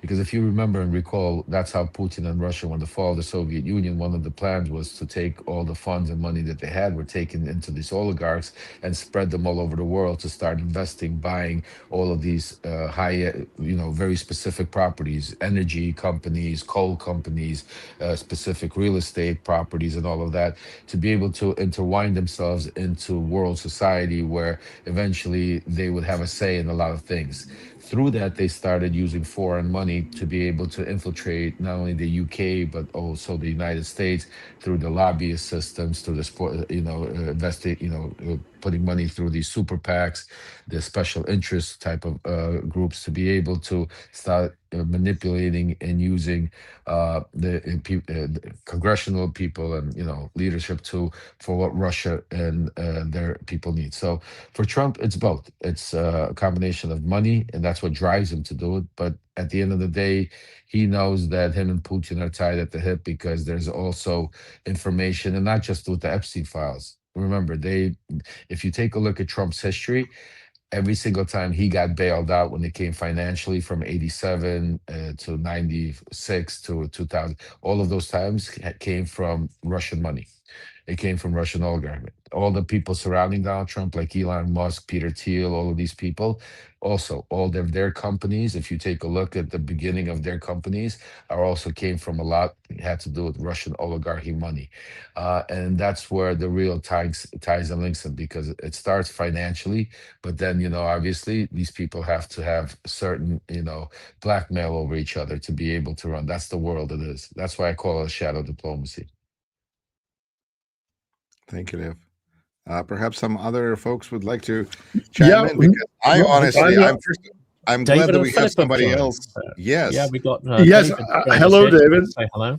But Hello. and I'll pass the ball quickly, but I just wanted to follow up on what Lev just said, because I've lived in Europe for many decades, and you have seen a steady growth, or you did see before Ukraine, Russian money. I mean, you walk through Knightsbridge in London, and you used to only hear Gulf Arab, speaking Arabic.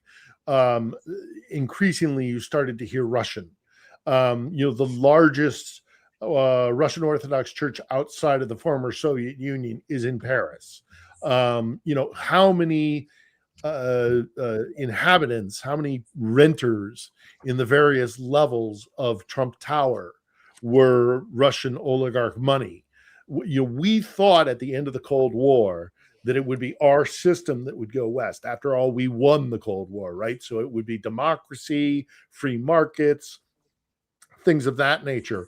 What really happened, and what I think we have to come to terms with, and many already have, but I think more do, is that instead of our system going west after the end of the Cold War, their corruption came.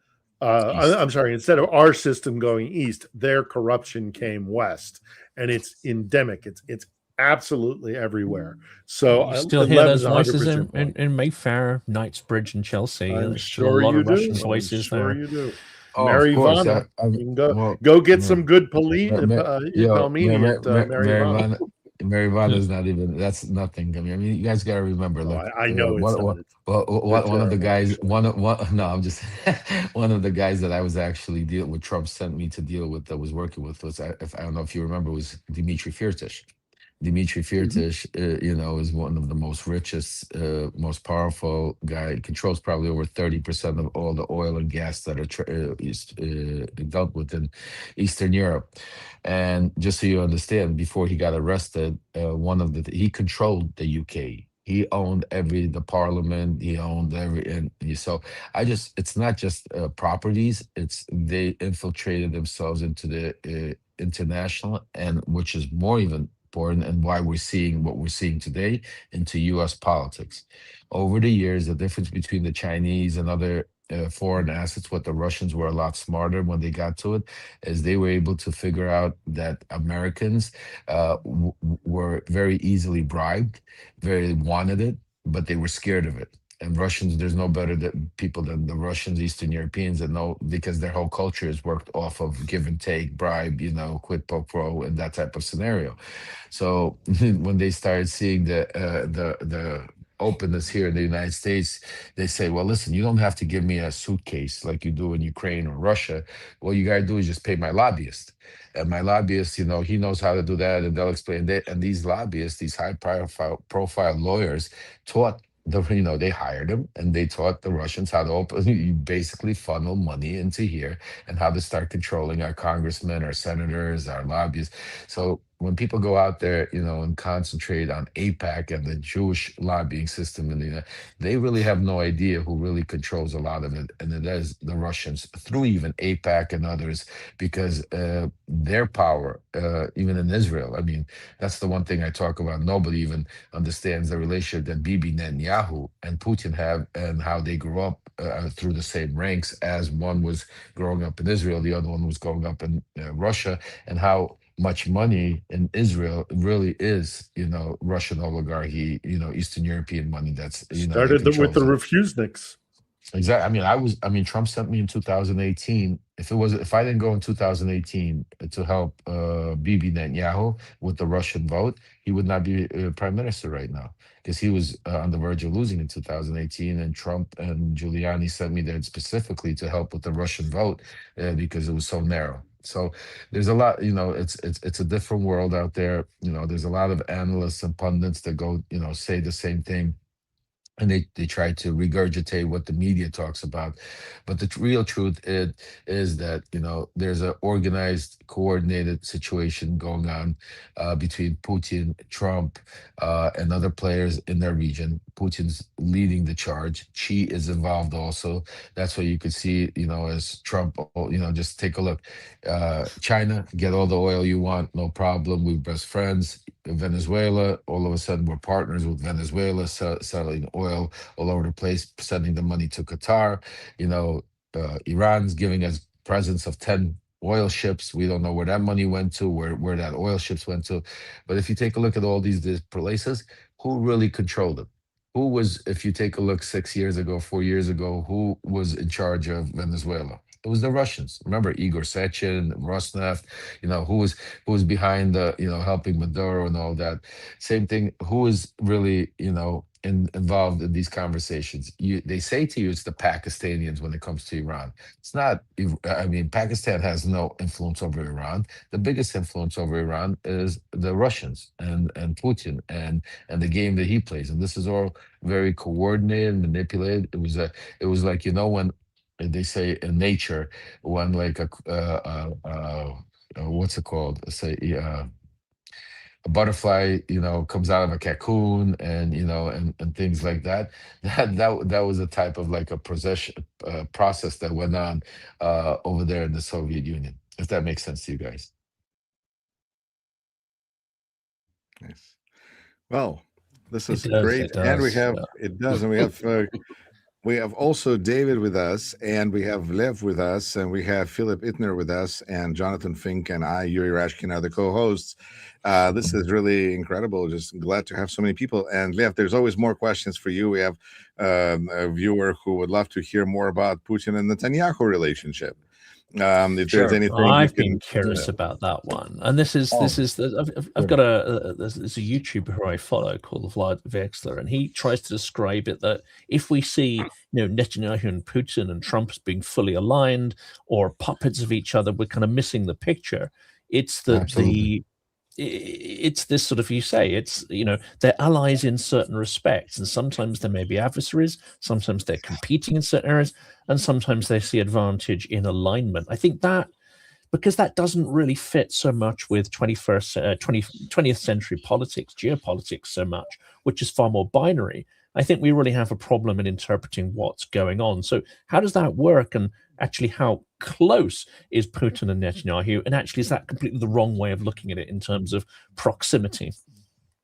Oh, I think they're very close, even proximity. And I mean, if you take a look at, first of all, I always talk about right now, one of the things I mentioned on my Substack when I talk to everybody, I said, look, the biggest problem we're having right now is you are having when Witkoff and Kushner are sitting down with Putin, you have Steve Witkoff that's not representing the United States, he's representing Putin.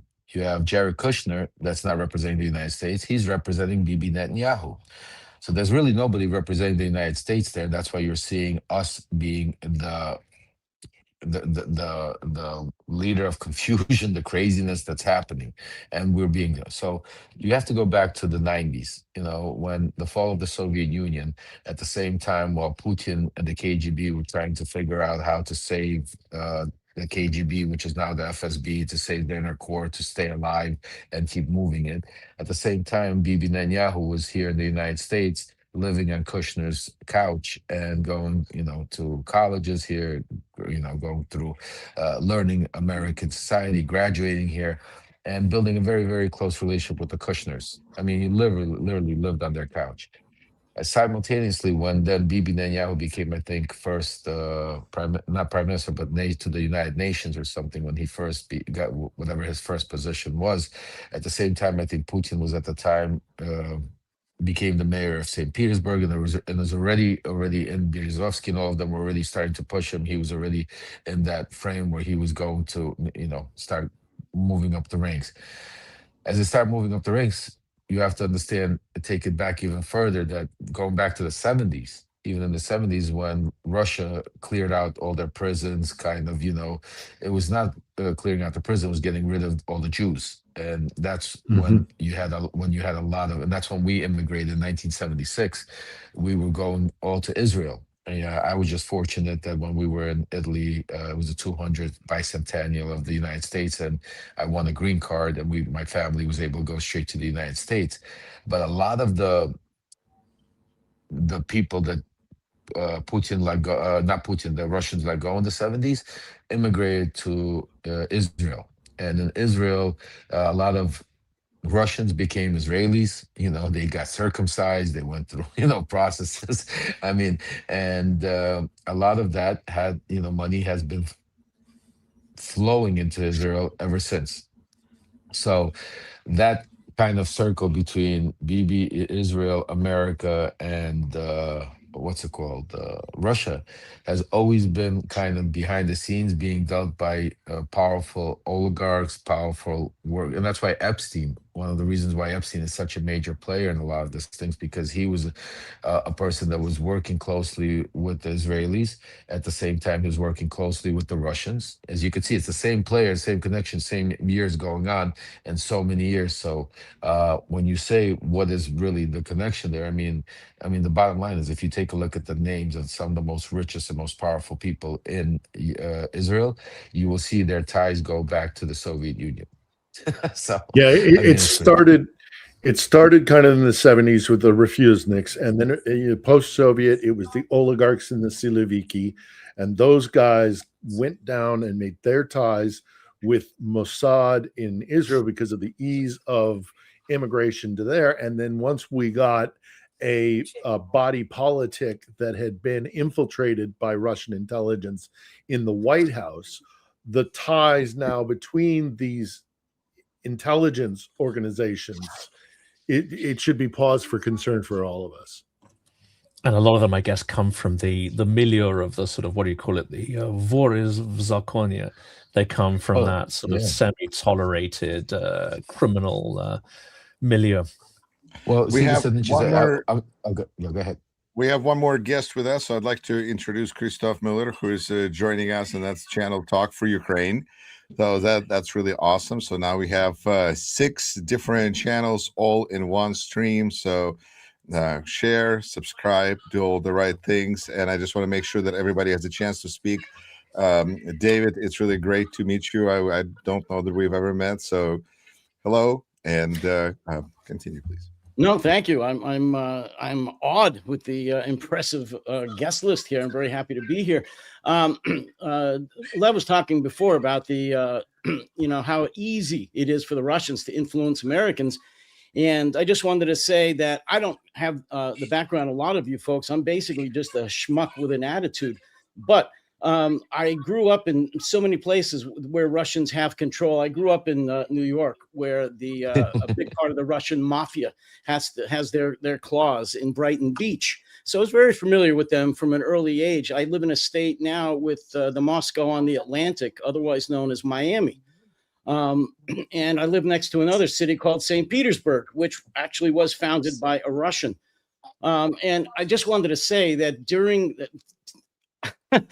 Americans aren't the brightest people in the world. And I just want to say that during the 2017 election, the first election that Donald Trump was in, when he darkened our skies, reporters did some very deep digging into what the Russians had done. I think specifically the GRU, how they had infiltrated our social media, and that they started so many fake news sites, so many fake social media sites, how many bots they introduced that were interacting with Americans, and how they were, criticizing and insulting Hillary Clinton and promoting Donald Trump. And after the election was over, some of these reporters interviewed Trump supporters, the ones that had voted for Trump, were strong MAGA, and had interacted with these bots, essentially with the Russians, and they showed them proof that who they interacted with, who they were talking to, and who convinced them to vote for Trump were Russian agents. And that they were not Americans. They weren't talking to, Joe Smith from Kansas or any other American. These were all Russians, and that they had been convinced, or they had been seduced. They had been lied to. And many of them said, even if they were shown the proof that these were Russians, they said, well, we don't care. We like them anyway. And it's gotten worse since then. That's been almost 10 years ago. And, the Russian control over our social media. In fact, there's been many stories written about LinkedIn, where Jonathan and I actually met originally, about how they had their claws into LinkedIn. And the American people are so gullible. They don't care. To be honest with you, I'm not quite sure why MAGA is so enraptured with the Kremlin, except, and I've actually written about this and spoken about it a lot, I think many of the values that Putin professes, doesn't believe in, but professes, meaning the wholesome Russians, the religious Russians, really do believe, that they are our brothers. The American Orthodox, which the evangelicals are, really do kind of understand, or at least they identify, they believe with the Russian Orthodox. They believe that America and Russia should be closer together. And what Trump says about Putin, that he's a strong leader, they believe we should have a strong leader. Many of them believe in dictators. It's frightening. I never thought growing up that so many Americans could be lied to and convinced so easily to go over to the Russian point of view, the Ruski Mir, but they are. And it saddens me. It nauseates me, to be honest with you. All right, you made some really good points, David. By the way, I also look who we have here, Big J, Big J in the house. one That's good quick to see you. Jason. hey Jason, Oh, one there's so many quick people. point about that, by the way. If the evangelicals and the kind of hardcore, brimstone and fire evangelical and Protestants knew how much the Russian Orthodox Church hates them deeply and demonizes them, they might change their opinion. Because, Yeah, but they don't want to read that stuff. They're very of course they aversive don't. to Of course they facts. don't. I Of mean, course don't they don't. muddy the No. waters with reality. Why bother? All with right. the truth? The one thing I just want to touch on what David said quickly about why I wouldn't say Americans are naive. I'll just say to you this: Russians are strategic in how they manipulate and how they could get their point across. Also, the one thing that the Russians are very well at doing is finding weak spots in people, and most people have weak spots when it comes to power and money, and and a lot of the influencers that you're seeing push the reason why a lot of Americans are so pro-Russia is because Russia was able to use not only social media with the bots, which you're 100% right. They had whole bot farms. Jason could probably talk even much better about that. But they also were able to infiltrate and buy people like Tim Fool, right-wing, agencies here that were manipulating and pushing Russian propaganda, Russian information. They literally paid for it. Simultaneously, same thing they did in Congress. Like if you take a look at how the money flows went, and in the beginning, who was funding a lot of like Marjorie Taylor Greene's and the talking points and the stuff was going, it was also linked to a lot of Russian, interference. So, and when you as an American that lives in the Midwest, that does not travel to all over the world, and doesn't get the same experience, understanding of how the world works, we're taught, as Americans, to listen to our Congress people, to our president, to our senators, to people of power, that we think we live in a place where they can't come out and just lie to us, and that's what we saw happen. What you saw happen in the first administration that is continuously going on now is you have people, powerful people like Lindsey Graham, senators, Congress people, Fox News, television personalities going out there and lying to the public, pushing Russian propaganda. So, just think about how they pushed the lies about the Bidens, which I'm the one that brought the lies. So I know their lies. I know how we were pushing them. And I'm just saying to you, and it's easy then to influence because most people don't sit there on TV and watch 20, go on these, shows and get so much involved. Most people are out there trying to make a living, trying to pay their bills, trying to pay the rent, and they come home, they watch a news cycle for 5-10 minutes. And if you see breaking news, Zelenskyy stole $50 million from what's it called, and we're not giving money to you. I mean, a negative atmosphere towards Ukraine. If you see it day in, day out, it becomes that cult mentality where they brainwash you to believing it's true. Well, So Lev, that's you're why a right. lot And of the them- thing is, in America, the far right and the pro-Russian forces control a great deal of our social media. Fox News is a great example. And you're right. The average American, and I just wrote about this, doesn't have time or the interest in worrying about geopolitics or what's going on between Russia and Putin and Xi and Trump and blah, blah, blah. They're worried about putting food on their table, keeping a roof over their head, paying for the cost of food, which is astronomical. So they don't really care about that. And they listen to Fox News, a lot of them. That's all they listen to. And like I said, social media, for the most part, is right wing. The centrists and the Democrats are not very good at messaging. They're just not. I hope they learn very quickly, but they don't get the message out. And that's what the middle America is listening to, the far right, and oftentimes the Kremlin's message. Then I worked turn for Fox. to, I worked for Jason. Fox News. I worked for Fox excellent. News. I worked for Fox News for 10 years as their London chief producer. And I tried to get on Russian stories anytime I possibly could. And it was just crickets, especially after Trump came into power. You didn't even want to say the word Russia because of the fear that it would then circle back to Well, the you know what? I Russiagate watched. I will controversy. say it. I watched Fox News last night because I don't know what a crazy thing. Greatest And day it when felt- I it got felt fired. When I like- got fired, one it of my felt favorite like days. I was in Donald Trump's waiting room because it was just a bunch of people who were auditioning to be in his administration. You never know; it could be the next Secretary of Defense. So I think it's just crazy town over there. It's really not for us. It's just all for Trump. But I would love to welcome Jason I J. have to Smart say about, here. oh, I'm sorry. Yeah, Jason, yeah. Quickly about Thank you, Fox Grace. News, and I'll Good to see sign you. off. When I redeployed from Iraq, I for whatever reason got into the Fox crowd. I was on Fox News 2 to 3 times a day, 5 or 6 days a week for about 3 or 4 years, until a call came in from the White House and said, get rid of him, because I started criticizing Bush. Other than that, I was their boy. So I'm embarrassed to say it now, but I lived in Fox News in New York. I was in their studios. So Wow. such is the changing times.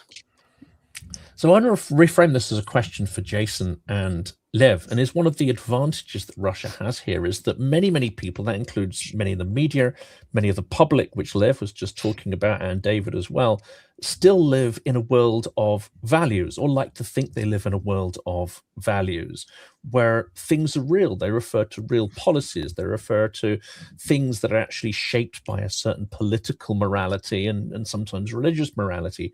Whereas those who are managing much of this news, and especially the Russians who are very transactional, they no longer live in this kind of world.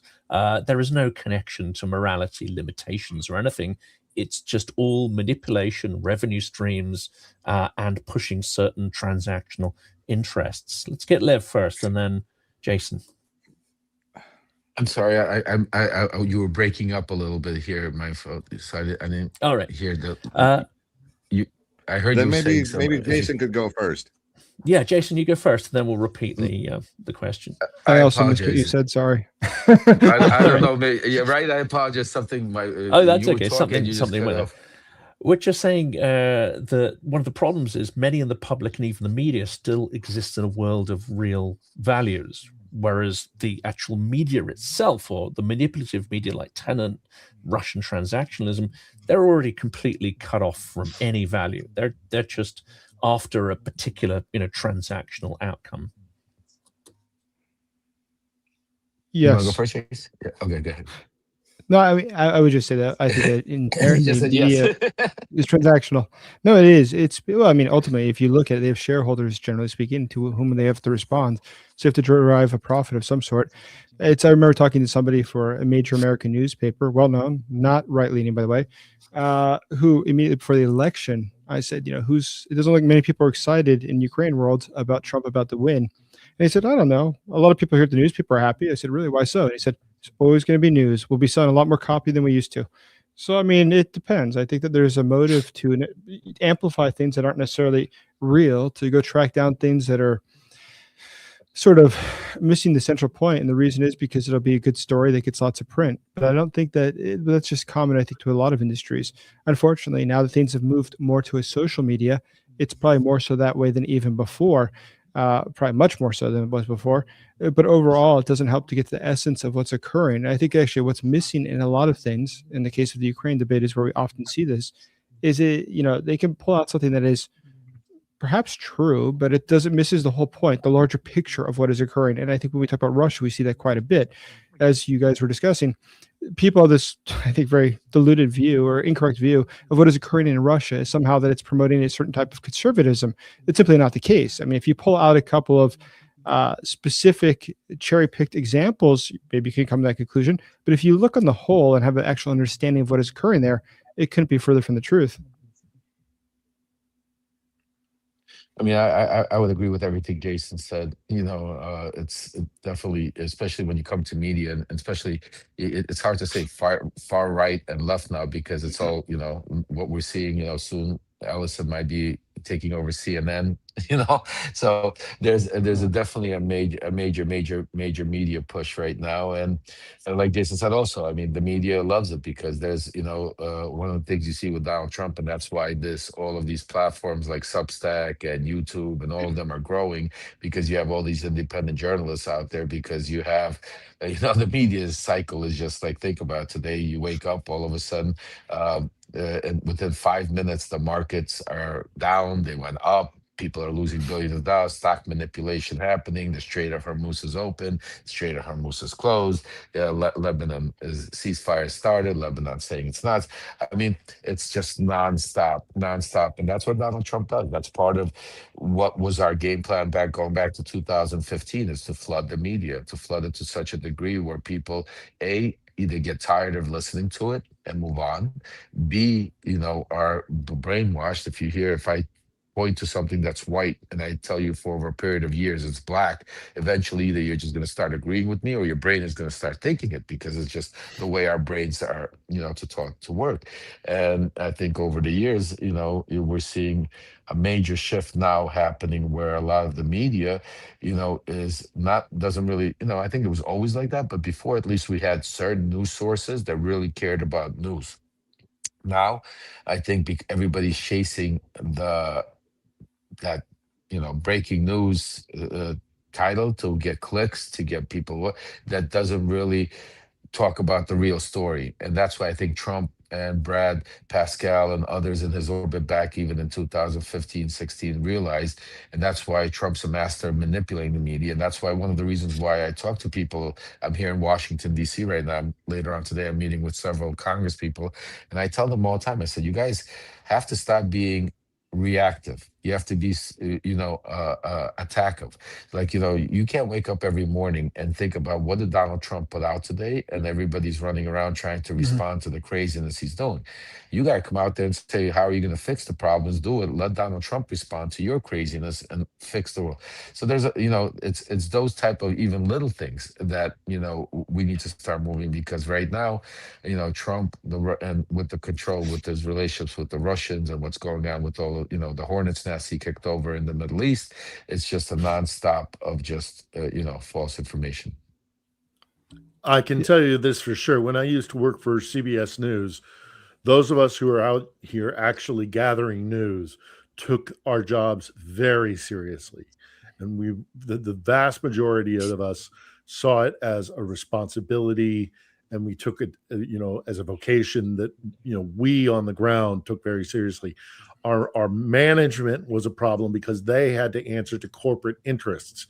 And increasingly, it was obvious to me that it was more about money and profit than it was about news gathering. And now to see Barry Weiss in charge of CBS, CBS, an institution that I'm not kidding, I truly loved working for CBS. It was the house that Murrow built.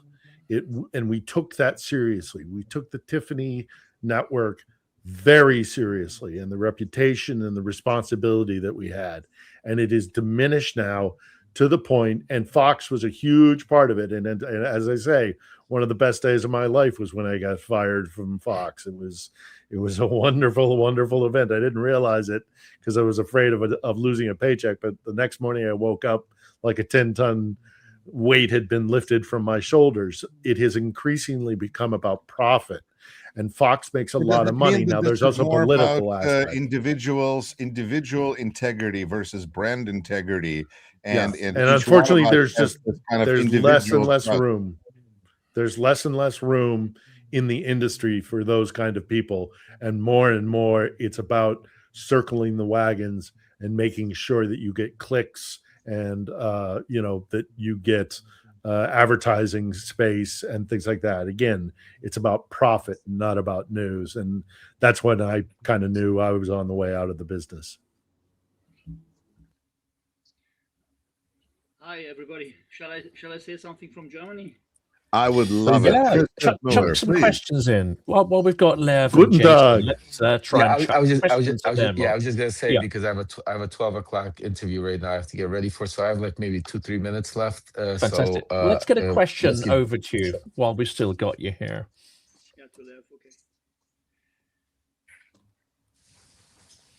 Who's going to be it? Who's going to jump in with the question? Any takers?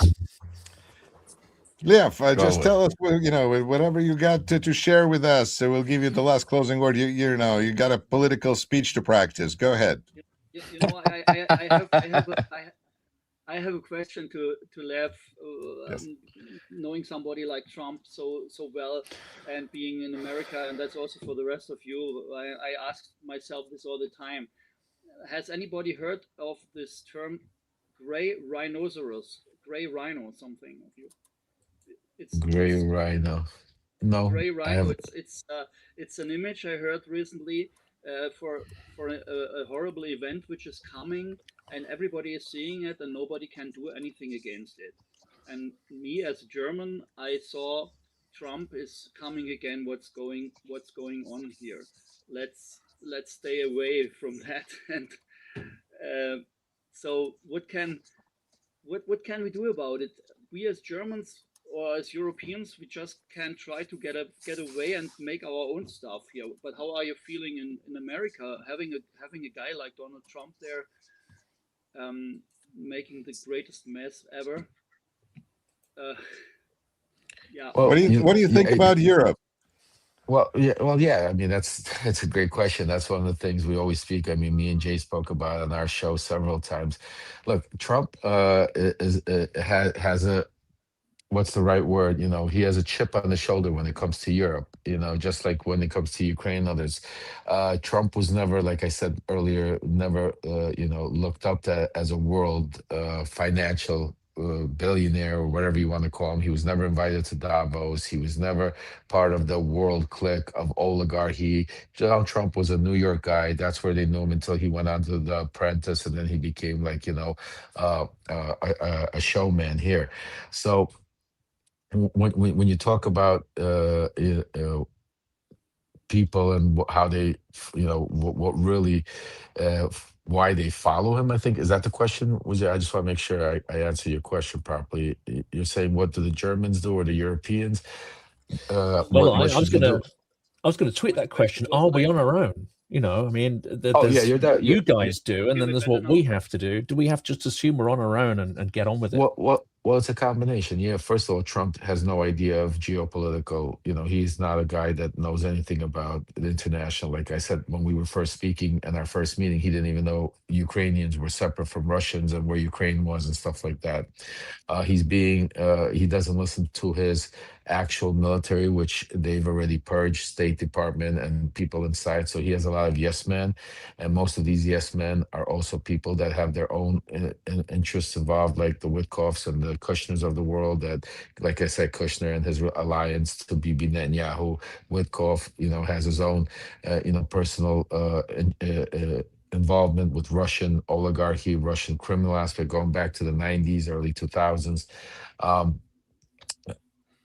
And right now, what you're watching play out is a combination of Trump's hatred towards certain countries, and then his manipulation by people like Dmitriev, through people like Witkoff and others, to paint a picture to him, like a rosier picture, that Russia is strong and they're going to win, and they're going to do this, and get rid of the NATO alliances.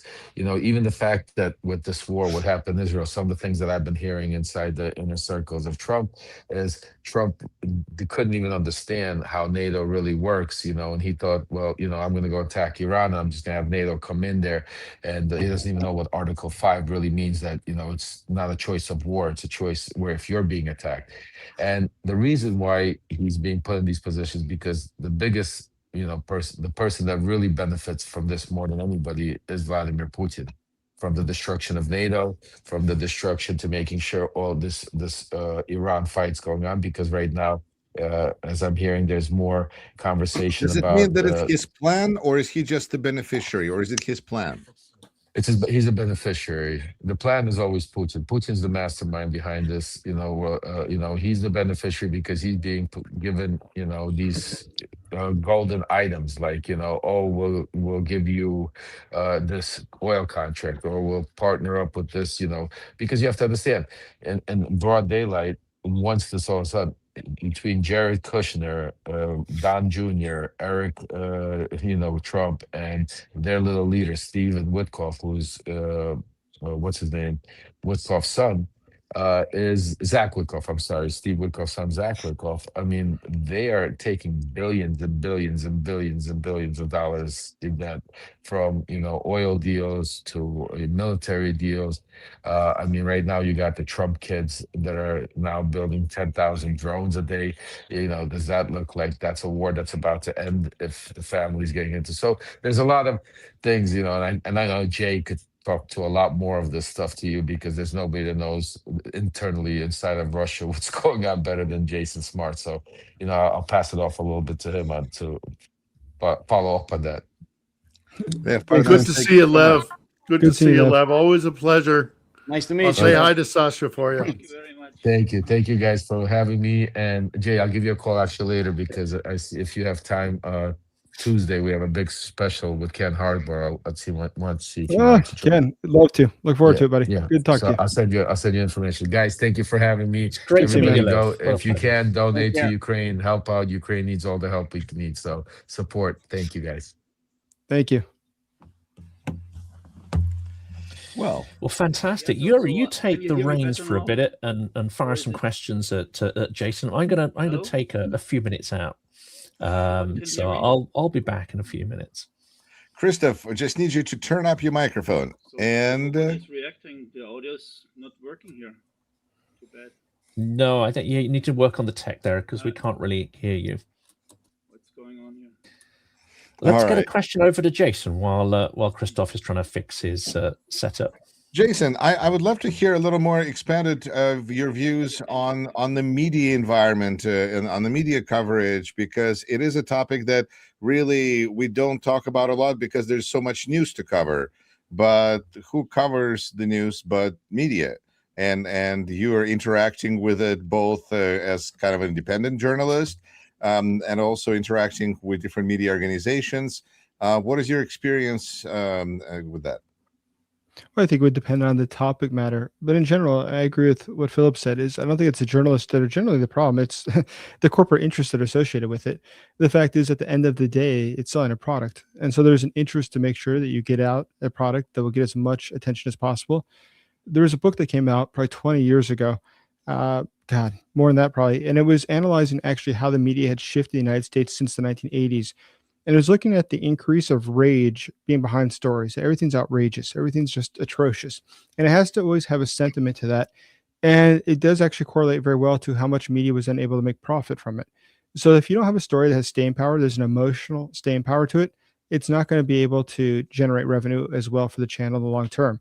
So you have to routinely find something to be outrageous. And I mean, this is a stupid example about 20 years ago, but you might recall there was a mini scandal in the US with Barack Obama wearing a tan suit or not wearing a flag pin and these sorts of absurd little trinkets, complete non-issues in the global scheme of what's occurring.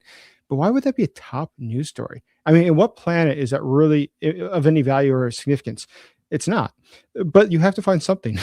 And so it's this quest to find something that'll check off the box for a day to be a story. And then the fact that that became a story of a story that people said that, but this isn't really rage, brought more attention back to the newspaper and got more clicks. So it all works actually to one's benefit if you're trying to figure out how to make your channel get more attention. So unfortunately, I think that a lot of the news today is driven by that. Now, in the case of Ukraine, or in the case of any sort of story like Ukraine, I think in Ukraine, though I could speak to more knowledgeably, we see that there's a decrease of stories about things like the attacks that happened. Like last night in Kyiv was a significant attack, as you all saw.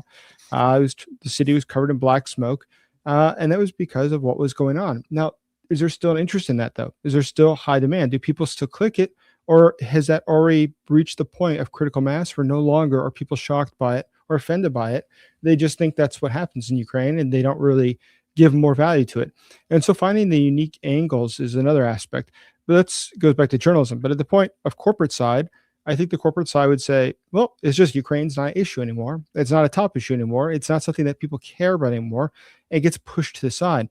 And that's why I think it is quite strategically wise to click articles on Ukraine and read them. But in general, to express through what you're doing publicly that Ukraine does matter. Because if there is a demand in the marketplace, even those who might not really care one way or another, they'll be forced to see it more often, which gives a perception that it's a larger issue. Even if you see it passively, when you're flipping through the headlines, you see it's continually an ongoing issue. And that's positive. That's not completely dismissed or lost, as is often the case with important stories. But for Kiev or for Ukraine today, unfortunately, it is it is sort of surprising how much of the news it does get changed or manipulated by the fact that the president chooses to tweet something that completely distracts from what the debate's actually about. I look in the case of negotiations. We've seen that Ukraine is obviously entering them in good faith. Ukraine has done everything it can to show that it's interested in debate, ending this war. It sends truly a A-level team to all the negotiations. Russia, on the other hand, sends propagandists like Medinsky. It sends people that are not serious, that are not well known. They're not diplomats. They're not people who can effectively make any decisions. But it's really picked up. The president acts like there's serious discussions going on, and he's doing his best to empower them. But the fact is, nothing's going to come to them. I mean, even the people the Russians send. I'm sorry, it's getting onto a side note, but if you look at who the Russian debate team, I keep saying debate team, the negotiation team, if you keep looking who they send, they're sending people who not only lack authority to make any decisions, they're sending people who are typically born in Ukraine, who are Russian citizens, so that the Russians can essentially tell the Ukrainians and show the Ukrainians that they're not taking it seriously, saying, look, here's Ukrainians who agree with us. And it's a joke. They're making a farce of the entire thing. But unfortunately, people in the White House don't appreciate the joke. They don't appreciate why the Russians are doing this is to make a farce of the entire episode. And does the public, though, even if that's a story, which I think would be a noteworthy story, to show that they're completely uninterested in trying to end the war, they're not doing what is necessary, the prerequisites, would people in the press or would the public read those articles if they came out?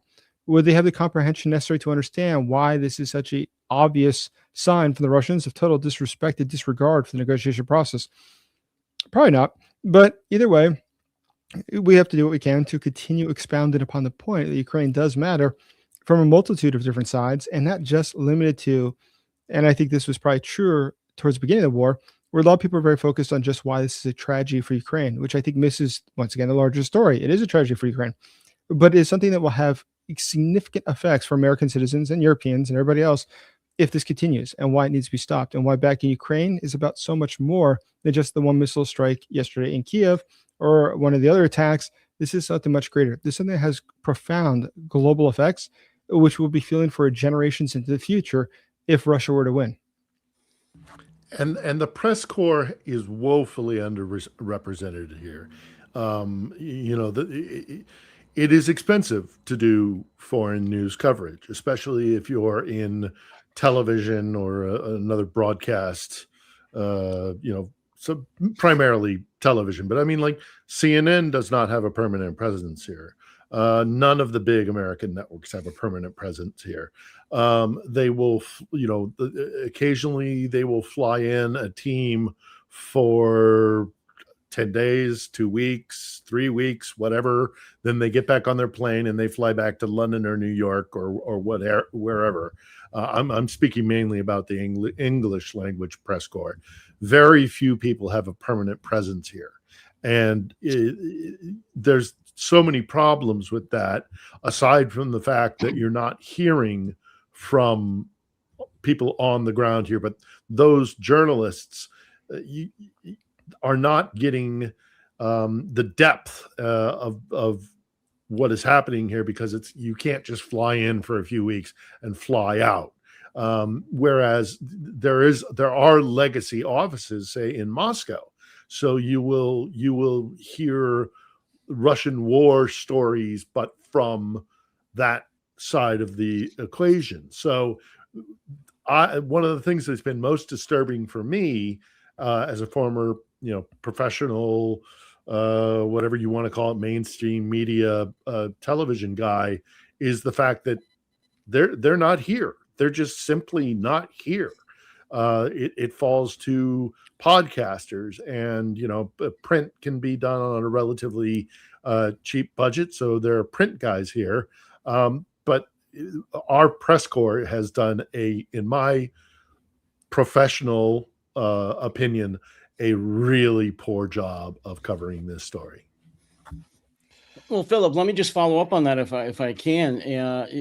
I believe you're absolutely correct. Look, Jason's made some excellent points about the American media, specifically talking about that, the hollowing out of the American media.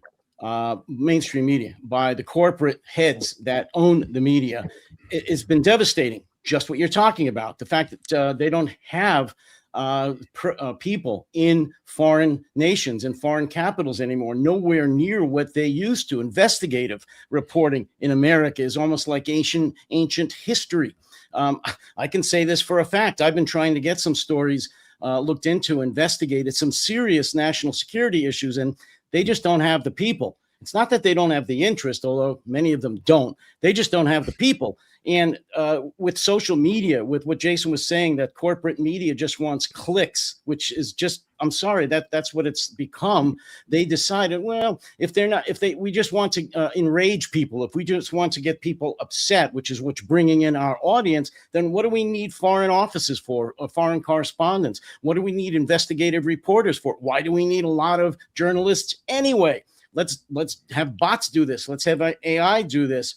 And let's just give them the stories that they want, maybe secondhand and not personally. And let's not do any investigative stories because they're not going to read them anyway. And you get what we've got now in America, which is a lot of AI generated slop, very little or not enough foreign reporting in person, and an incurious American public. It's always been that way, but now that's what the corporate media is giving them, a lot of incurious information that they think they want, because now they don't have the staff. And I'm sorry, in my opinion, it's getting worse. It's been left to podcasters to try to pick up the reins here, and hopefully we are doing what we can. But it's interesting with the media. I've contemplated a lot on Ukraine, specifically what's going on, and it's sort of funny is that there's several different things happening at the same time, and they're not directly related, but they're interrelated. So on one side, we have, as was observed, there's reporters in places like Moscow. The BBC has a person in Moscow, for instance, who does a really good job considering the restraints he has. But the problem is he's never going to cover the fact that the government in Russia is engaged in a legal war and using direct terms. He's never going to have interviews with people where they will be able to show their face saying that the government is actively working against the population, or that the FSB is conspiring to take over major industries and they gain from this war, or that people in the FSB gain from more Russian soldiers being killed, or that there's certain elite groups in Russia within the clans of Moscow who would like to see the war continue, even if that means Russia's defeat, because ultimately they believe that's in their economic interest. Because if you're printing something like that, you would not be in Russia the next day as a journalist. So the fact is, there's one side where they can't put out what would actually be really great news coverage from Russia. And the fact is that I don't think many journalists get visas anymore to be in Russia. But on the Ukraine side, I think the downside that we do have a lot of print journalists still. New York Times has people. Washington Post closed their office. They still have one of their people, though, who's been there for years and years. We do have some other print there. BBC left. And you're right, there's not much TV that I could think of anymore. Japanese TV was there for a long time. But beside that, when you look at who is left, the downside is because we have a lot of print journalists and a lot of people who are independent that are there still. And Ukraine's very liberal. It's not hard to get a visa to be a journalist. We have a lot of negative stories. I mean, every time there's something to recover that's not a positive, it will definitely get coverage. I mean, definitely it'll get coverage because it is newsworthy. But the fact is, it's because everyone's always trying to find an angle on something that'll be a story that's unique copy. And so I think it gives the perception that things are worse inside of Ukraine than they are. The fact is, they're actually a lot better. It's just there's a greater microscope on Kiev than there is on Moscow. Now, within Moscow itself, if you look at the last couple of days, there's been the Moscow Economic Forum, which was, truthfully, I mean, sincerely, like it's worth checking out if you haven't seen what's going on over there. Putin spoke at it, and yet what they're saying is how dire the situation is. The wheels are truly coming off the bus. It is amazing to hear the most famous economists in their country, one after another, saying the country might not have the risk of going into recession, but it's already probably been in full recession for half a year, but the government doesn't give us accurate numbers, so none of us can really know. And the president's probably making the wrong decisions because everybody lies to him about what's actually happening. The head of the central bank earlier today said, isn't it amazing how everybody's blaming us, the central bank, for having high interest rates due to inflation? And they're saying that's the reason that right now we have economic problems. Well, how is it possible that all of them in December reported to the president that everything's fine? Why has everything changed in 4 months? Or is it fact? It's not the interest rates. It's that the economy is cratering, and we all know that, and none of us are taking action to stop it. But you don't see that anywhere in the press. Now, fortunately, I read Russian. So I'm watching the Russian press. I'm reading the Russian news. I'm like, I can't believe this. This is incredible what's going on over there. This is huge news. This is totally worth covering. But does it get covered? It does not get covered. But if Ukraine, anytime something happens, the most minor of scandals, it'll get covered.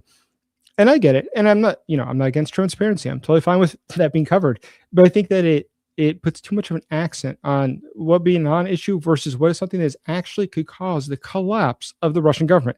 Collapse of the Russian government, minor scandal, some deputy minister somewhere, and the deputy minister story in Ukraine will get the attention in the press in the West, and the fact the Russian economy is imploding gets no attention whatsoever.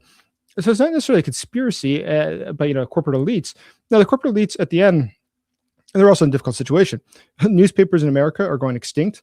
For that matter, TV news is actually, Philip, talking to you at Christmas time, I never thought about TV news as well, but it seems it's going that way too. I always thought it was just print. Never occurred to me. But yes, obviously print and TV are struggling. And so you're looking for a competitive advantage. What is it that will make you the dominant news story? And that is going to put you in a position where you're probably going to be more on edge than you would like to be.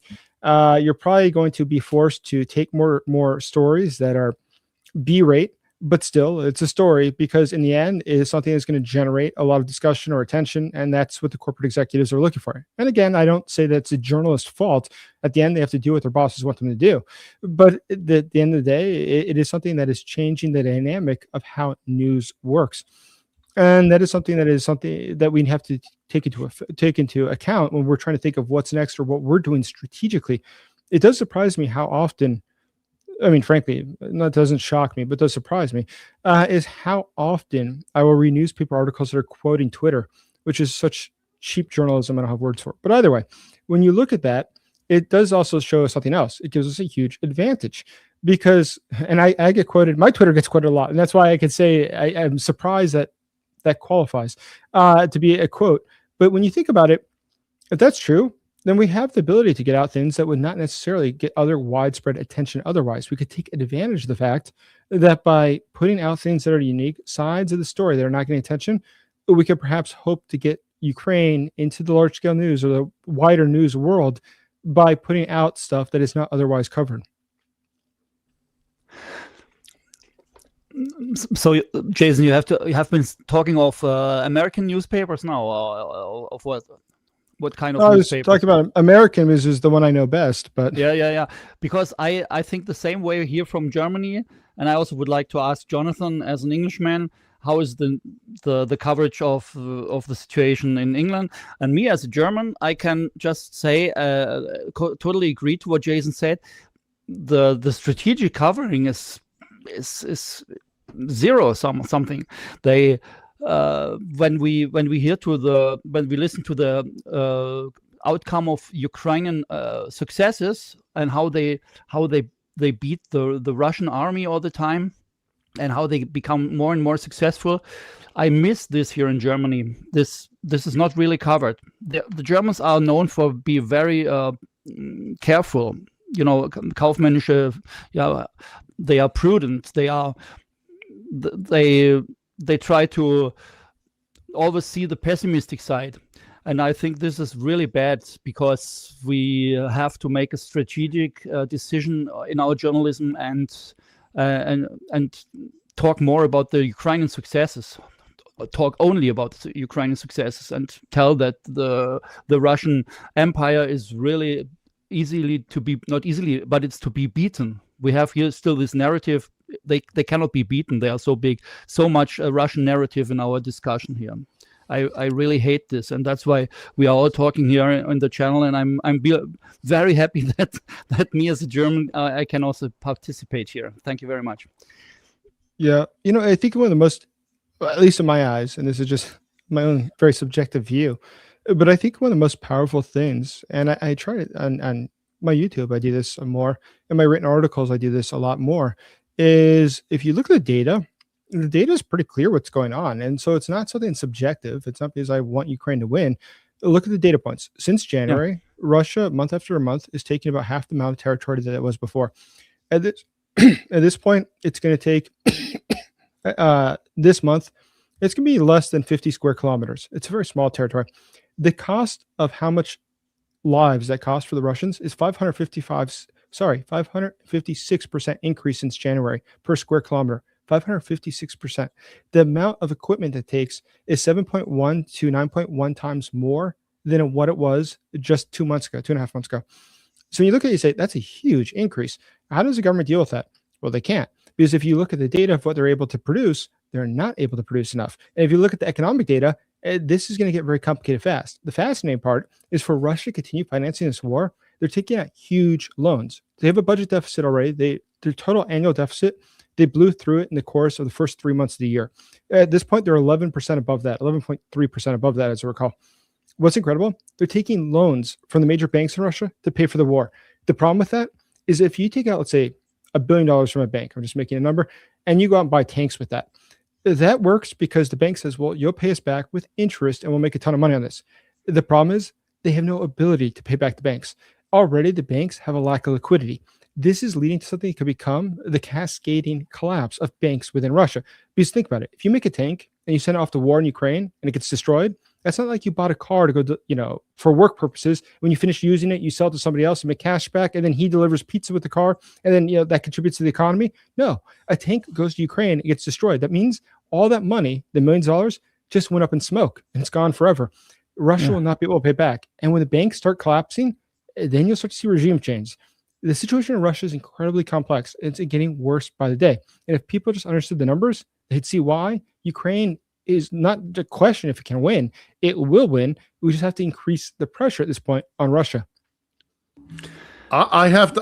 We are talking about the collapse of Russia now, Jason, and all the others. The greatest fear of the Germans or German government seems to be collapse of Russia is a very bad thing.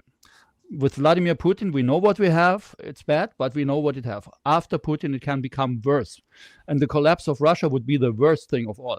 That's this funny story is in the heads of many Germans and also in the governments. I think the same thing in the United States, and that's why. I'm afraid it's the same thing here too. Philip, are you about to announce your I'm sorry. Yes, I do have to bounce out. But as far as European or Western concerns about, we cannot hear you. No, I hear you. Yeah, I can hear you fine. I think Christoph, you've got some issues there.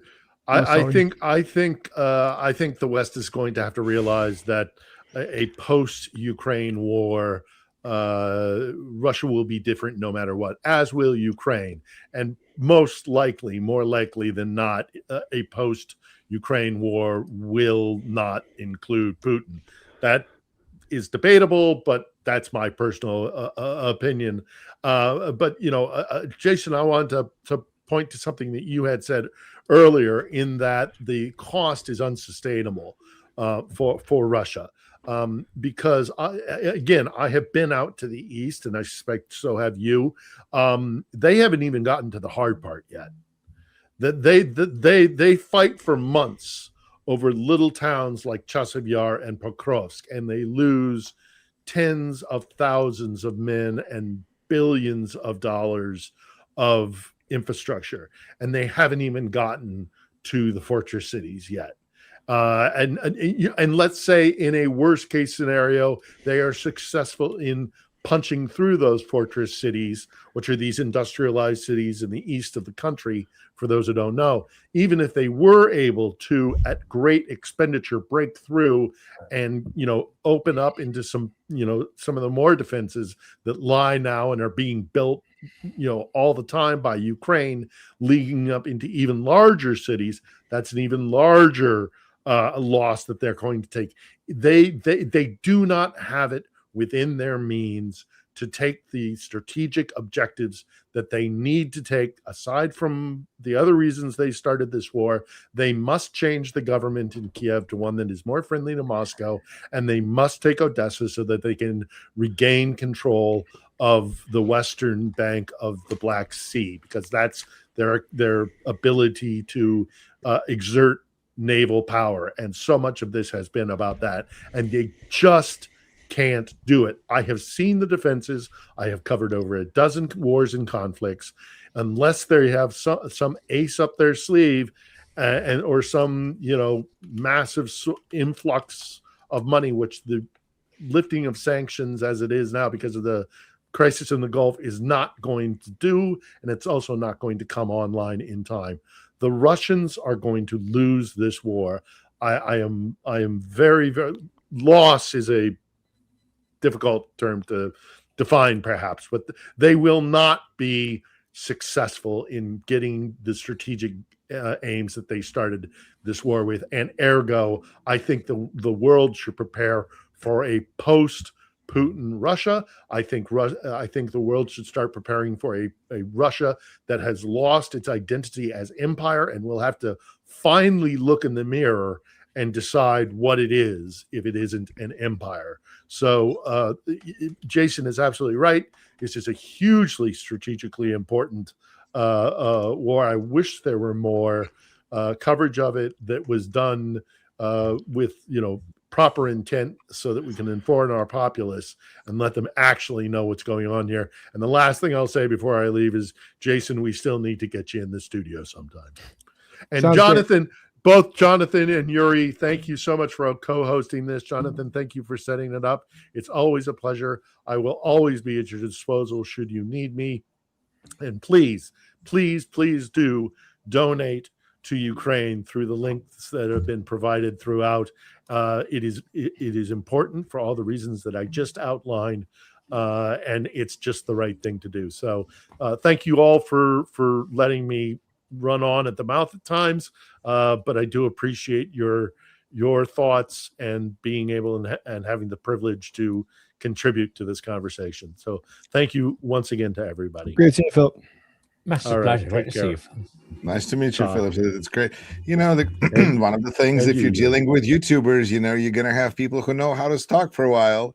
So that's pretty, reliable. We can predict that, but that's great because we have 4 hours to fill today, huh? Jason, I have a question for you. It's absolutely right, Patri. Look, Jason, what do you think will happen to Russia once it collapses? How many countries will Russia break into? I think that's a really kind of a, because we discussed how in all the countries, people are being warned, like, God forbid Russia breaks up, it's going to be worse. But let's talk about good things. What if it breaks up? Then what could be the wonder? Why is this better? It depends on how it collapses and what we mean by collapse. There's a few different scenarios. So I think that it all depends on that. So let's imagine, though, the primary scenario, which is that, which seems probably I think the most probable is, and I've said since probably a month after the war started, how this is likely to end the war is that there will be a significant financial event within Russia that causes a significant political event, which thereafter leads to a change of power.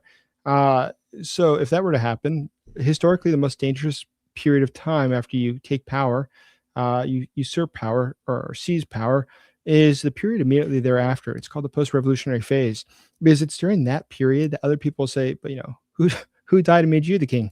Why is it that you get to decide everything that's going on? I'm not in favor of that. I didn't vote for you. Or more realistically, in the case of Russia, other clans would wish to take power themselves, and they're not going to be satisfied by that.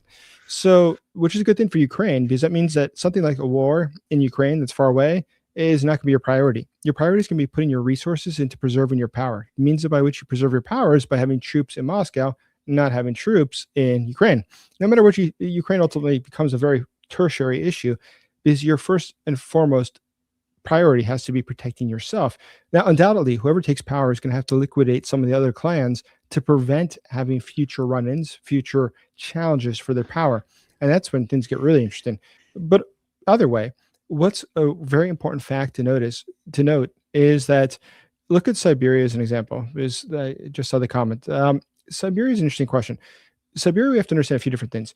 Is that first and foremost, there are private military companies in Russia which are quite large. Some of them are owned by things like Gazprom.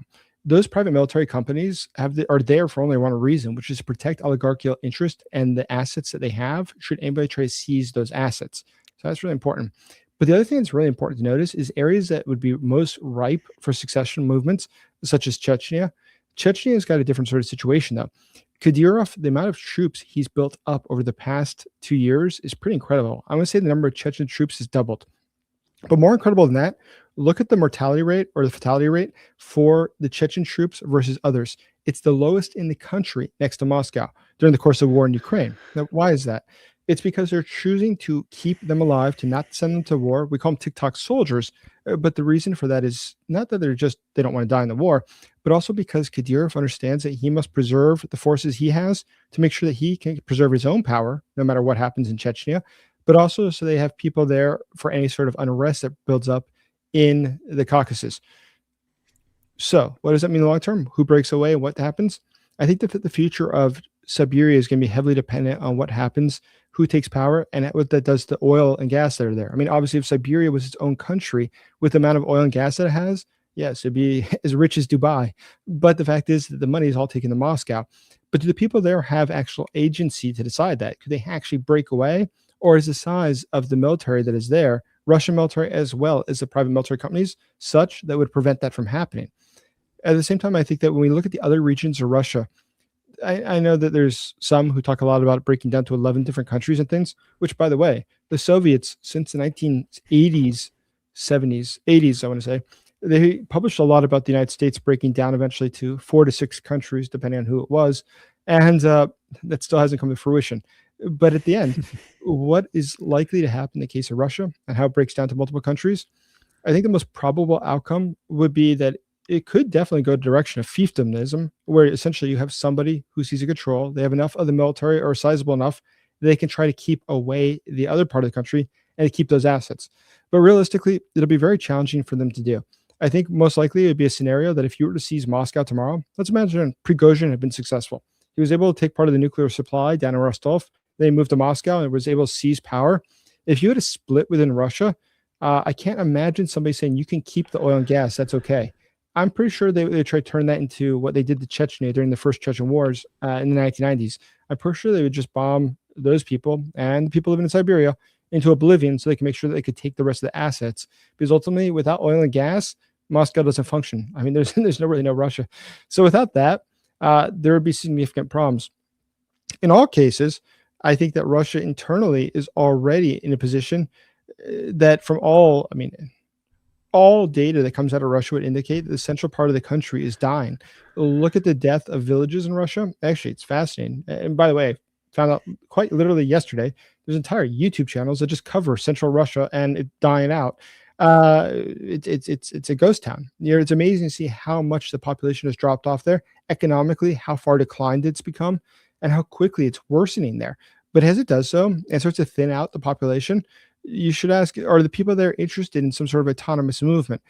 So far, it doesn't look like there would be a strong push for that. Even in a place like Chechnya, which is the one I always think is the most prime for having a movement that would be supportive of that. And obviously, there is a Chechen opposition, Ichirya and everything else, I know. But still, what is likely to happen there? Well, let's remember, about 93% of their Chechen budget comes from Moscow. It's not actually derived from the local dividends. So it's not because they raised a lot of money that they have a nice city in Grozny. Grozny, which was built on the ashes of the old Grozny, destroyed by the Russian military, is being wholly subsidized by Moscow. So if you imagine what it's going to be like without Moscow paying for everything, then you have dire poverty. And who wants that? So I think that there's a lot of different tricks here that Moscow has in its pocket that can still use, different ace cards, to try to maintain control over the population and of the territory. All right. Well, we can. I think that there will be actually additional incentives for territories to leave Russia, because then they will be out of sanctions. And I think that could be, or at least they can reasonably plausibly argue that they're not part of Russia. The sanctions were against Russia, and they're now something entirely different. So there could be, financial incentives. It's almost like an elderly people filing for divorce. It's just you might be able to tap into some more of the social benefits this way. Not calling anybody out, but I think that if Russia breaks into a number of different countries or states, then there's a good possibility that some of them will become democratic.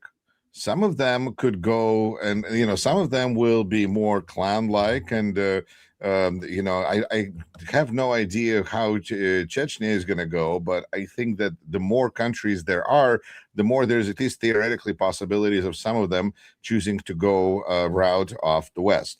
Now we're also, I think, going to be interesting to see how resources are all pulled in different directions. If those territories truly are able to actually control their own fate and their own resources, I think that is going to reshape territory and relationship with the center dramatically. So I think that we just don't have quite the understanding, except that when we look at Russian weapons, it seems like except for attacking peaceful apartment buildings, that are not trying to harm anybody, and just basically attack civilian population, Russia is not showing much success on the battlefield. The number that I heard is that 94% of people watching Johnson trying to figure out what's going on, but I think I got it.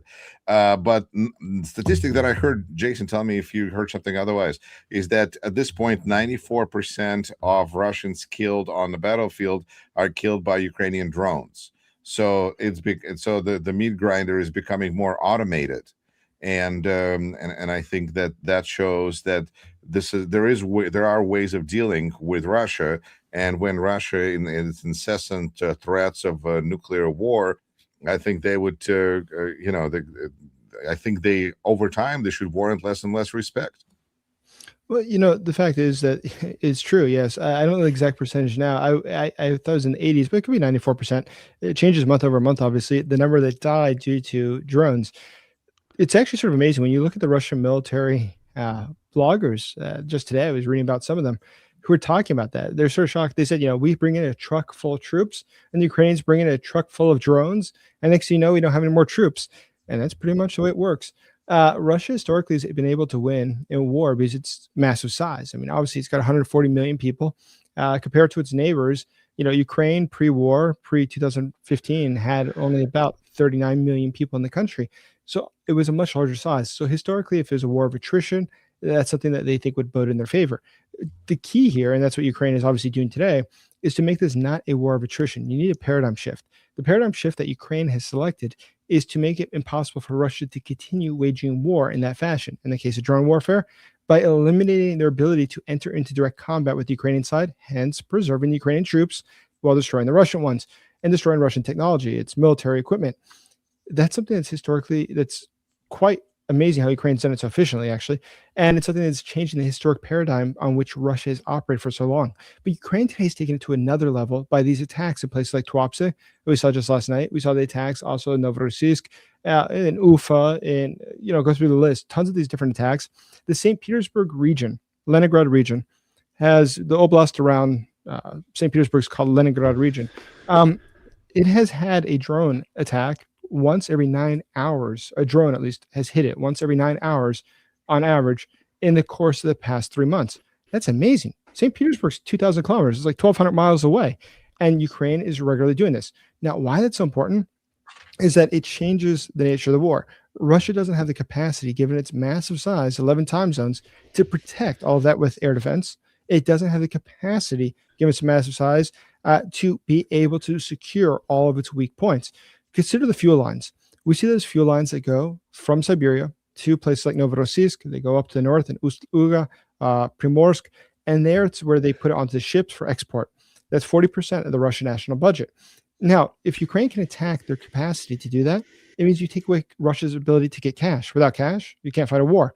All these things are interconnected. So Ukraine is going for the most strategically wise points of attack. They'll have a systemic break for the entire Russian Federation. That's much more effective than Russia, which is hoping to take, square kilometers on the battlefield. How does the war fundamentally change if Russia tomorrow has an extra 500 square meters of Ukraine? It doesn't. Ultimately, it changes nothing whatsoever. Consider this. Russia today has had over 1,300 casualties in the course of this war. About 1 in 5 was just around the area of Pokrovsk. Now, Pokrovsk is a town that nobody knew existed before this war started. Nobody. And yet, Pokrovsk, you're taking casualties of over 200,000 people to take a town that nobody knew existed. It doesn't sound like you're going to take Kiev in 3 days. It sounds like you're never going to take Kiev. And you'll be lucky if you take the next village over, which is most likely already been leveled. So it gives you no strategic advantage. The regions of Donbass that are still not taken, which is why I always harp on this, is it's absurd that some people want to have Ukraine give up Donetsk and Lugansk Oblast.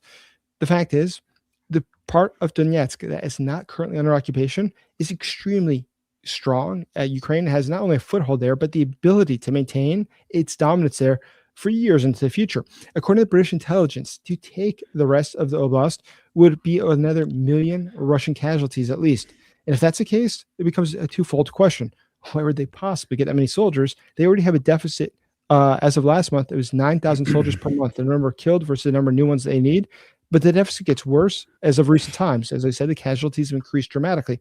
Today, the Russian deficit is becoming truly breaking. The Minister of Defense of Russia said 3 days ago that there is now, quote, a critical situation on the front line due to the lack of both drones and soldiers. But take it one step further. Look what's going on right now with the soldiers. As it's thinning out on the front lines for the Russians, it makes it more probable than ever that Ukraine could have a breakthrough. We saw what happened at Kherson. Small break turned into a very big break, then turned into a break down the line. And at that point, the Ukrainians flooded through. That could definitely happen again. It is definitely not off the table. So overall, when we're looking at the situation, Russia today, the fact that Ukraine is shaping the battlefield, and not by what is actually happening in Donbass, but shaping it what is happening inside of Russia, by making Russia's ability, capacity to wage war change, that is something that will change the outcome of this war. And that's where Ukraine today is using a strategy that Russia doesn't have anything comparable to, nothing comparable to. It's all much more complex for the Russians, and it's getting worse by the day. But Jonathan's back. Mm-hmm. I'm back, and I wanted to bring back to not just the Economic Forum, because this is the first time that I've heard dissent on this scale coming out from the sort of regime-aligned, let's say, academic community. But we're also seeing something also interesting, which is the squeal of pain and dissent coming from the Z Patriot, Z blogger community. So we've got some infamous Russian fascist one that was interviewed by Ksenia Sobchak. I mean, she seemed to have no problem sitting in the same room as that guy. But there seems to be an acceptance that their goals haven't changed. Their willingness to dominate and erase Ukraine hasn't changed, and to steal anything that's not bolted down. But what seems to have shifted is a common understanding that those goals are no longer achievable. How does that then square if this realization is dawning upon the Z Patriot class, the professional class, etc.? Is this getting through to Putin, or is he still in a bubble of his own making, or is he cornered? Is he cornered like a rat with no other option but to continue? Wouldn't you suppose, I mean, I would suppose at least, especially given his remarks at the Moscow Economic Forum, that he doesn't understand how bad the situation is. You know, I've heard a lot about Putin over the years, people that used to work with him and so forth. When he started his presidency, this is my analysis of all the people I've spoken to, when he started his presidency, he was more open-minded. He wanted to understand better. They'd meet with economists, as an example, and he'd really sit and try to understand what was going on, to understand why these different things mattered, how it would affect the national economy. And he really made an effort. But over time, he got tired of that. He got tired of hearing from them these different analyses, things are going to be bad. You know, economists, I'm sure, over the past 26 years, many times, said something's really bad. But somehow, Russia survived, he survived, so he doesn't really give it a lot of attention. But it's reached such a point where people don't tell him what's going on, that when he was speaking just 2 days ago, he said it was the second time in a month that he's called a top group of economists together to get to the bottom of what's wrong with the economy. It was sort of humorous. He said, I understand there's things like seasonal changes in purchasing, and I see that there's changes, you know, the gas prices go up and down. That also affects things. And it's like, yeah, but we're not talking about, you know, why is a 5-cent increase? February exactly. 28 days, you know that. It's amazing, isn't it? So this is, we're not talking about why they don't sell shorts in the wintertime. It's a little bit more complex. Your entire economy is falling apart. It's a lot more fundamental than simply seasonal changes. And so he is so detached from what's going on that it seemed just for him to make those remarks with the seriousness that he made them, it makes me think that he really, at the end of the day, does not get it. He fundamentally does not understand it. And I think that the head of the central bank, Nabiulina, and her statements was so interesting for that reason, where she said, you know, here are all these different guys from from industry as well as from different ministries who are making these remarks that things are bad or it's very complicated. But where were all of you in December when you gave your remarks to the president saying that 2025 was a wonderful year, all successes, no problems, and 2026 is going to be even better? How is it that today you're all you're not saying that maybe you've been lying to him the whole time? She didn't say that, but it's what she's implying. No, perhaps you've been lying to him, and that's why everybody thinks everything's supposed to be fine, and they can't understand why it's not doing well. Well, yeah, if you're trying to make all your analysis based on bad data, nothing good is going to come out of it. And that's what we're seeing. So overall, I think Putin just does not get it, and that's a great thing, because it's going to only make things worse within Russia. The question that I would have, Jason, and well, I have two questions. First of all, is if Christoph's audio and works well, and then second question: what is the most important metric that you're paying attention to? So, in any order we want to check, but maybe the question first, and then we'll make sure that Christoph's audio works. And I'd love to hear a question. Nobody's talking here. Yes, we are. We can hear you. Okay. Yeah. Sometimes I don't hear the people. That was very interesting, Jason, what you said. I think from Germany, let's put my German perspective again here. For me, it is completely not to understand why the reality can be shifted, and the people they vote for somebody like Trump, or they believe Putin is strong, and in fact all the incredible success what Ukraine puts there, they should be more emphasized. I already said that before. Yesterday I talked to classmates. I sent a mail to my classmates. We have still contact, and I was wondering how they would react. And I just got a very, very small reply, and most of them they don't want to speak about politics anymore, and I guess that's the point, that the media, they are not credible anymore. The politics are not credible anymore. The people, they put like an ostrich, the head in the sand, and so the evil forces, they can still survive. And Ukraine is the only country which is with physical force fighting for democracy and truth, and we all know that. But I wonder how Ukraine will shape the battlefield, so that how would Ukraine change the whole Europe in a while? What do you think? Overall, Ukraine provides a lot of examples of good things, positive things. But I think overall, it's, of course, Ukraine right now, what it's doing in the fight it has against Russia. It's amazing, actually, that the Europeans, I think the Europeans as a whole do appreciate more the historic ramifications of this more than the Americans. And I think that's due to proximity and history. The Americans, historically, if you look at the First and Second World Wars, was doing a little bit of a different thing. But in the case of this, I think that the Americans, unfortunately, in many cases, and I don't mean all Americans, obviously, because this group has Americans on as well, but there's definitely a lack of appreciation that people like dictators, like in the case of Vladimir Putin, he's not going to be satisfied by just going into Ukraine. This is part of something larger. And in his eyes, obviously, this is going to be part of a future effort that goes into breaking down the Western systems, the international order that has existed in the post-World War II space. Now, what it means, though, for the future of Russia itself is probably, I think, the question that affects everybody, and the Europeans should appreciate as well. It's a very cheap investment to help Ukraine right now if we're able to defeat Russia. During the course of the Cold War, I'll cite the U.S. again, just because I know the numbers better. Our expenditures on the Cold War were well ahead of $1 trillion in order to fight Russia, the Soviet Union. And if you think about all the expenditures, that's a huge amount of money over a lot of years, millions of people involved, then wars in other countries like Vietnam, Korea. This is all as a result of the fact of the Soviet Union having this expansionist foreign policy. Today, Russia is no different as expansionist foreign policy, but it doesn't have the might to do what the Soviet Union did. We can stop that, though, and save ourselves a ton of money in the long term if we just break Russia now for really a few $1 billion, which in the grand scheme of things, for the average taxpayer, we're talking cents per year, less than $2 a year. We can do a lot to degrade not only the Russian military, but to make sure that Russia is not able to be a threat to us in the future, and thus provide for our long-term security, thus reduce our long-term commitments to things like building up the military and future expenditures. This is going to save us money in the long term. It's a wise investment. It's the greatest return on investment we've ever had for our military. We consider the fact that we are now eliminating the specific military for what we built a lot of these things. We built a lot of this equipment to fight the Soviet Union. And today it's finally being used to destroy Soviet tanks now in the battlefields of Ukraine. So by supporting Ukraine as a not a proxy, but specifically as a country that is doing the hard work, we're giving them the instruments to achieve that.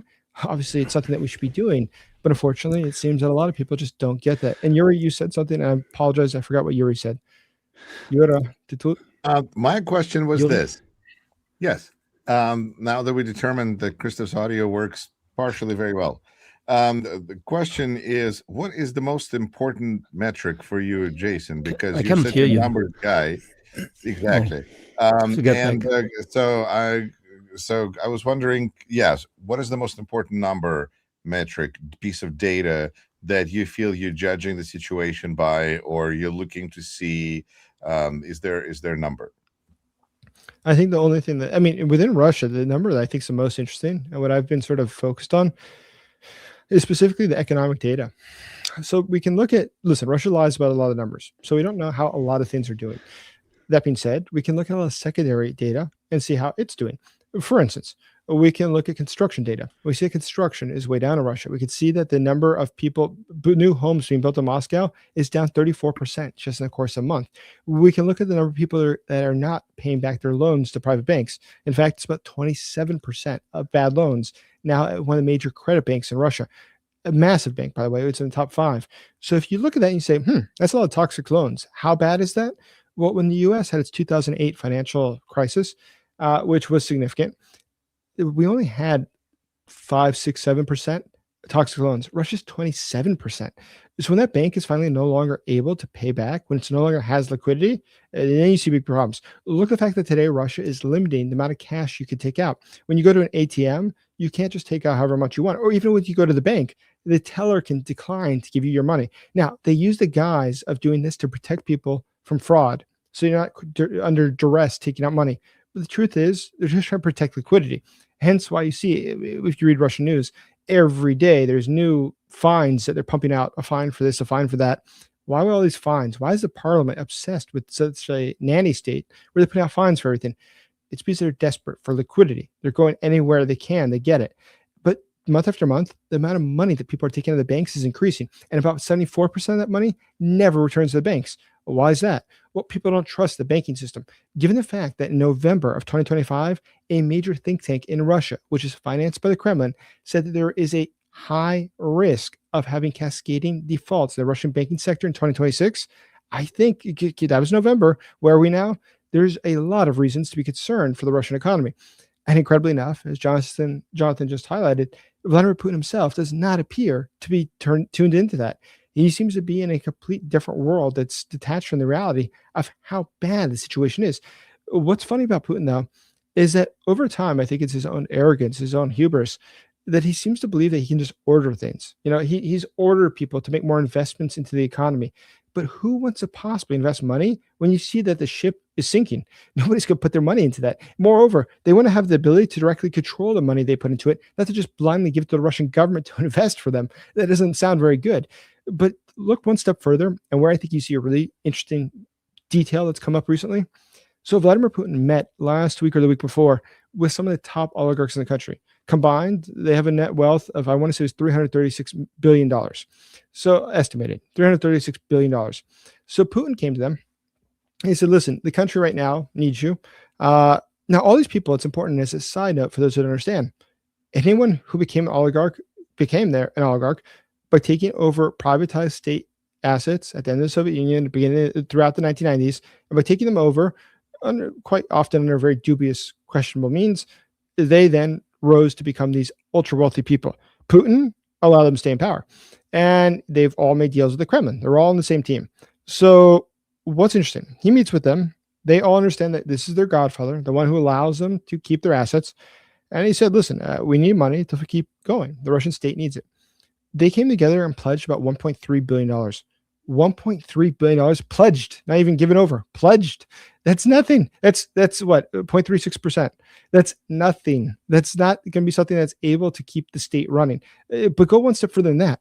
We've seen that 1 in 8 of the Forbes list of the top 200 wealthiest people in Russia, the billionaires list, 1 in 8 of them has had their assets taken the past 2 years by the Russian government. Well, what's behind that? Well, look at the port down in Dagestan. Look what we see going on with the major owners of major assets.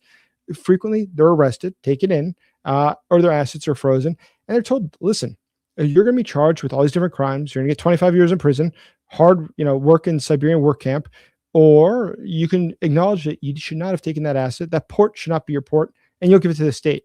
And sure enough, oftentimes, as we saw in the case of Magomedov, he signed off, and within hours, there was no longer his port. That port worth billions of dollars became somebody at the FSB's port. What we're seeing right now is a crisis for resources. The FSB is fighting the military. Well, we've seen that. There's been over 17 generals arrested in the Russian military just in the past couple of years. By comparison, there's more than the number of generals arrested in all the NATO countries combined. In fact, it's substantially more. It's many times more. So when you think about that, you say, well, what's going on? Is it just because there's corruption in the Russian military? Well, think about this. Look at the charges that they're brought up on. It's usually related to corruption from 2008, 2010, 2012. That's a long time ago. So why are they just bringing charges now? It's because the FSB for all these years has had files on them, files of their corruption and their potential ability to be used in the future as blackmail, as compromised material against them. And today the FSB is taking them out, not just to shake them down for money, which they are. Look in the case of, I think it was Ivanov, who's a general who's arrested. He's in charge of promotions. Why it's interesting?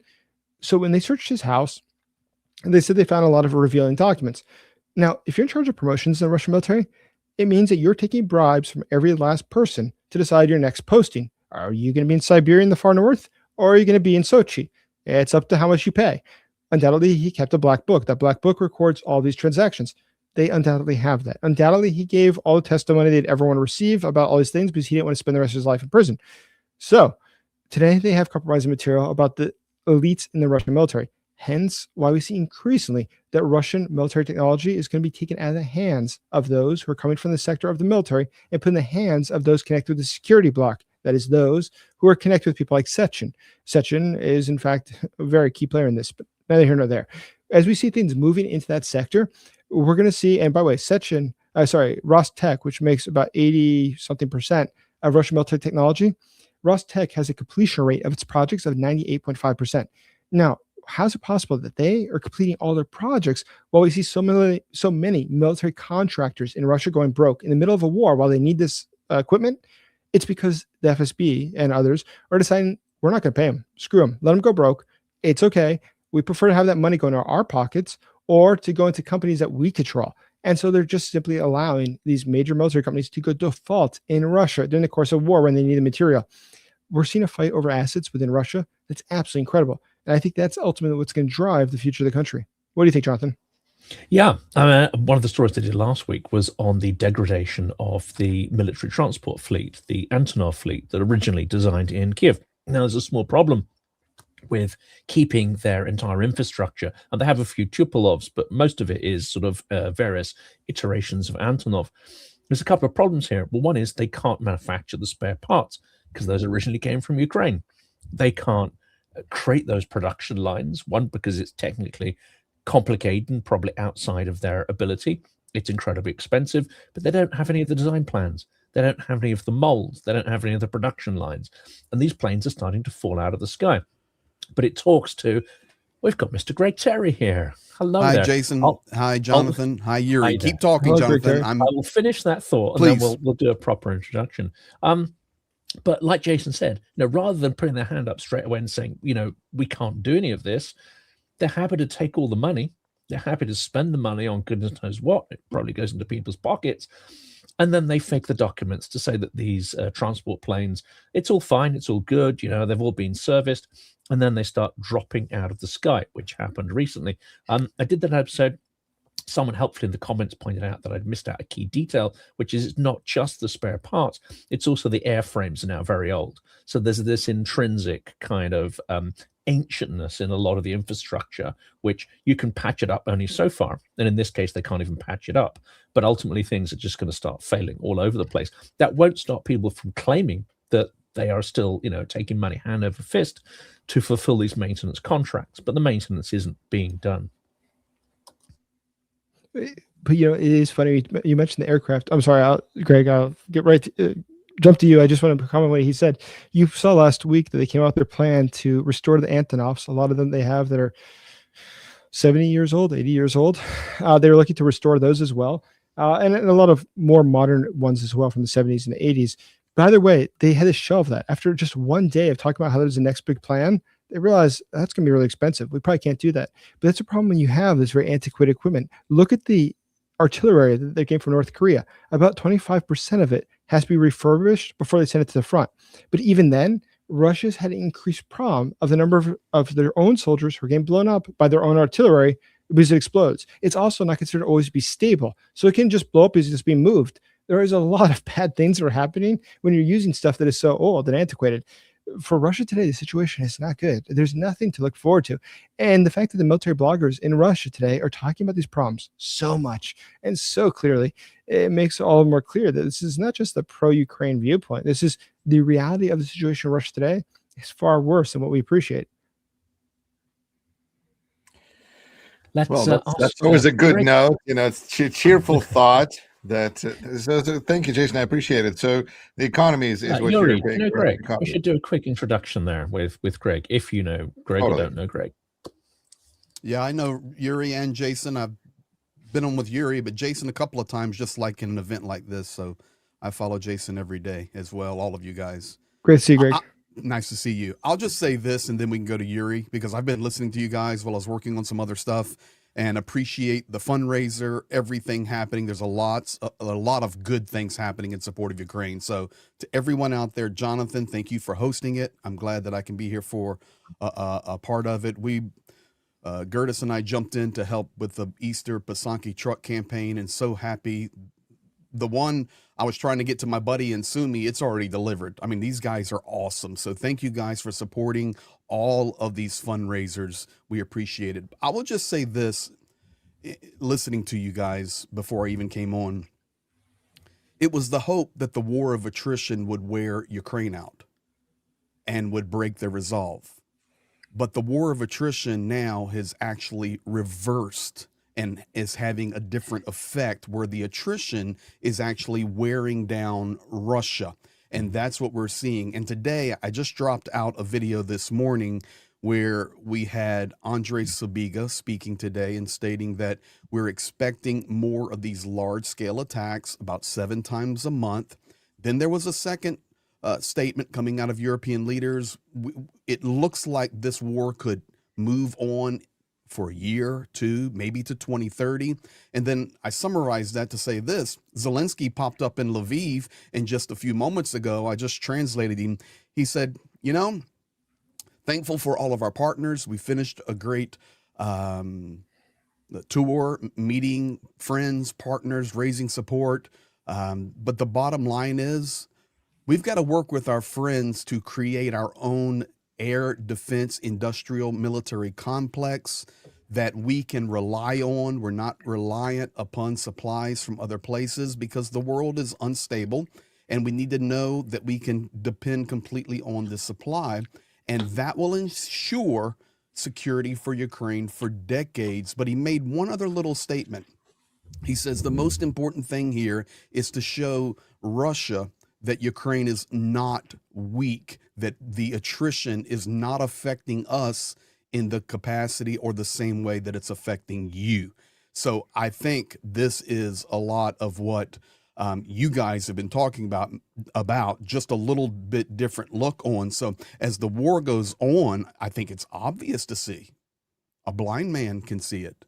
Ukraine's getting stronger and Russia's getting weaker, and we are witnessing it. So that's my 2 cents on y'all's last 20 minutes of I'd like to ask you both, Greg and Jason, as well, to answer it maybe this way, because we've been bouncing this idea with Jonathan all day today, is that whether this is a moment of inflection or whether this is the end of the beginning, because while Ukraine is under attack every day, or at least 7 times a month, at the same time, Ukraine seems to have taken charge of the front lines to the point that 94% of Russian invaders currently are being destroyed by drones, which means that Ukraine has withstood the big push. And so now Trump can pretend that, you know, Ukraine just needs to capitulate now or now or now, but that moment seems as far away from us as ever.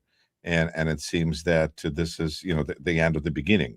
How would you agree? Or actually, you know, I'm in Wisconsin in the United States. What do I know? You know, gentlemen, what are your thoughts? Jason, Greg? you or me? Okay. First of all, the front lines changed completely. You now have a 50 to 100 kilometer kill zone. You can't call it a zero line anymore. It is now a gray line. I did a video update last night because it was confirmed that Putin wants to send 20,000 more troops into the Donetsk back rear to assist in fulfilling taking the Donetsk region, the fortress belt of Konstantinivka, Druchkiv, Slavyansk, Kramatorsk, and 20,000 soldiers. So I went from the angle of this. Okay, you know what? Bring them on. Welcome to Ukraine. Bring them on in here, because the First Corps of the Azov put out a really good video showing how they were striking targets in the rear. And, oh, there you go. Striking targets in the rear, and it's stopping that flow. So for me, I think this is not the beginning. If you want to call it the beginning of the end, Yuri, that's fine. But I think it's the acceptance of reality. And the reality is, this is not the same war as it was in 2022. And it's completely different.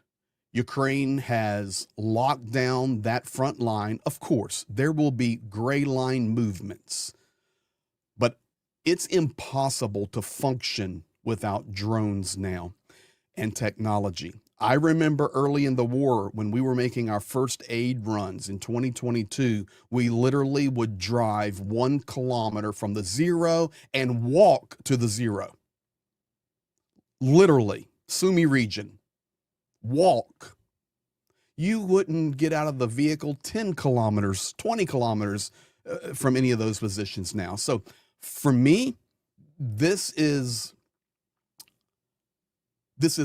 transition to the point. I think this is the fairest way I can say it, that there is absolutely no chance of Ukraine capitulating or, surrendering to any foreign powers, whether it's Washington, D.C., Europe, anybody, because every day their resolve gets stronger, and that window of opportunity closed.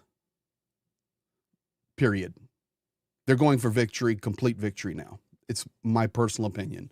Talking to my friends, soldier buddies, people that have given their lives. That's where I'm at. What this suggests, though, and this is one for you and Jason, is that what we're going to see is increasing pressure coming from the Trump administration, from Hegseth, Eldridge Colby, and others, to try to force Ukraine to capitulate. We might even see pressure to have an unconditional ceasefire at this point.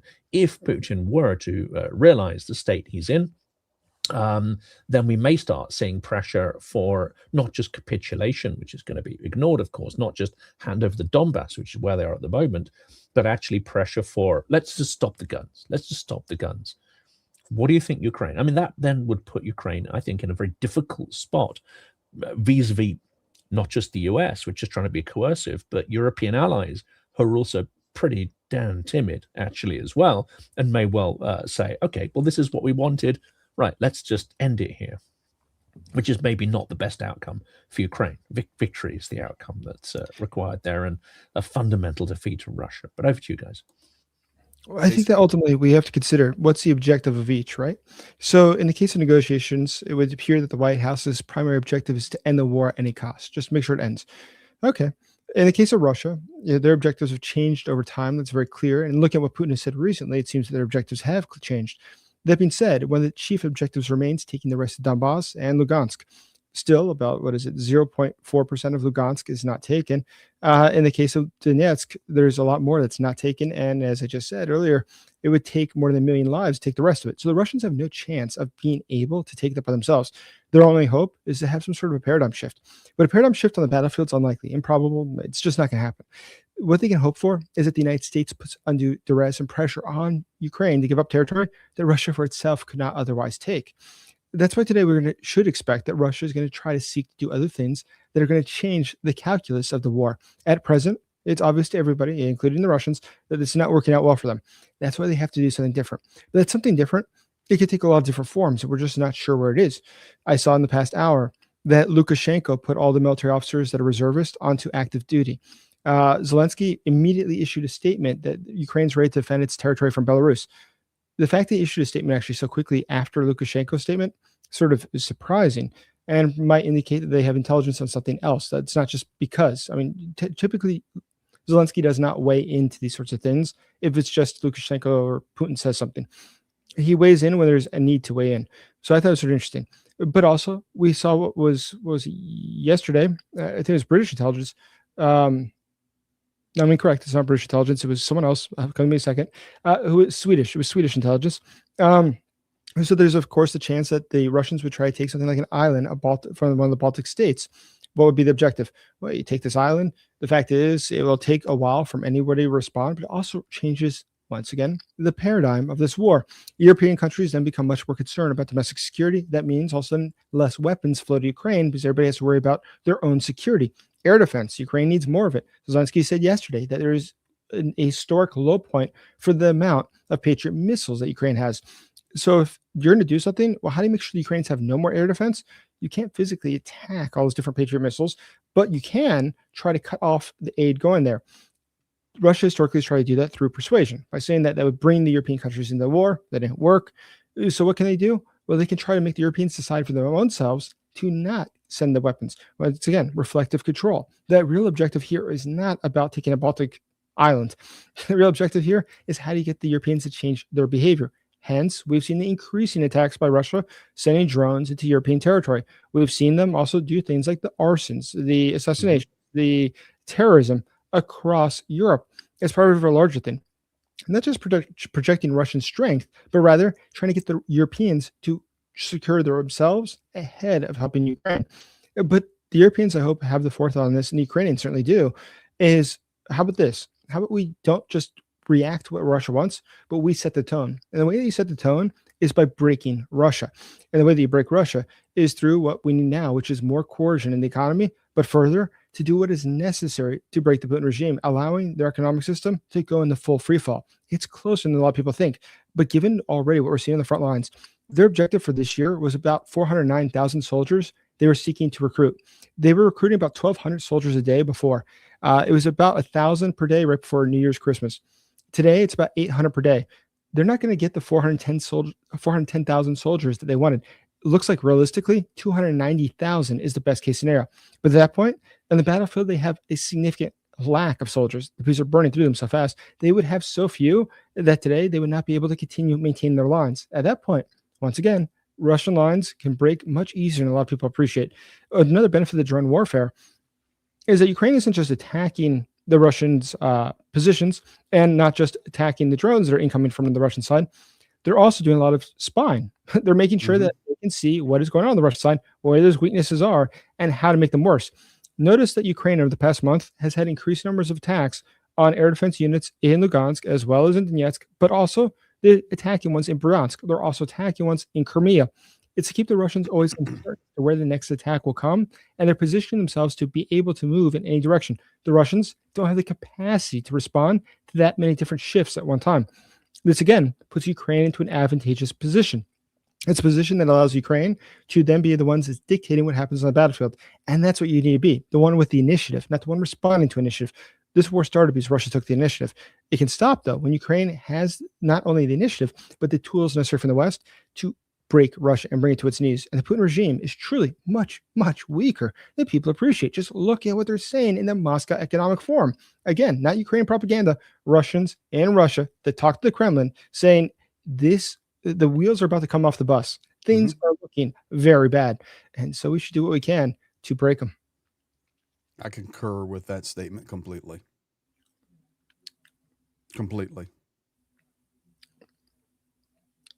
Somebody talking? I guess No. my I know perspective. Yeah, I was Yuri's going to turn. say, And, It was right, this Yuri's everybody perception of jumps in. the perception of weakness is interesting, isn't it? Because could it be that Putin perceives his system to be far stronger? I think from what Jason said, he is. Could he perceive his military to be far better stocked than it is and far more effective than it is? Probably.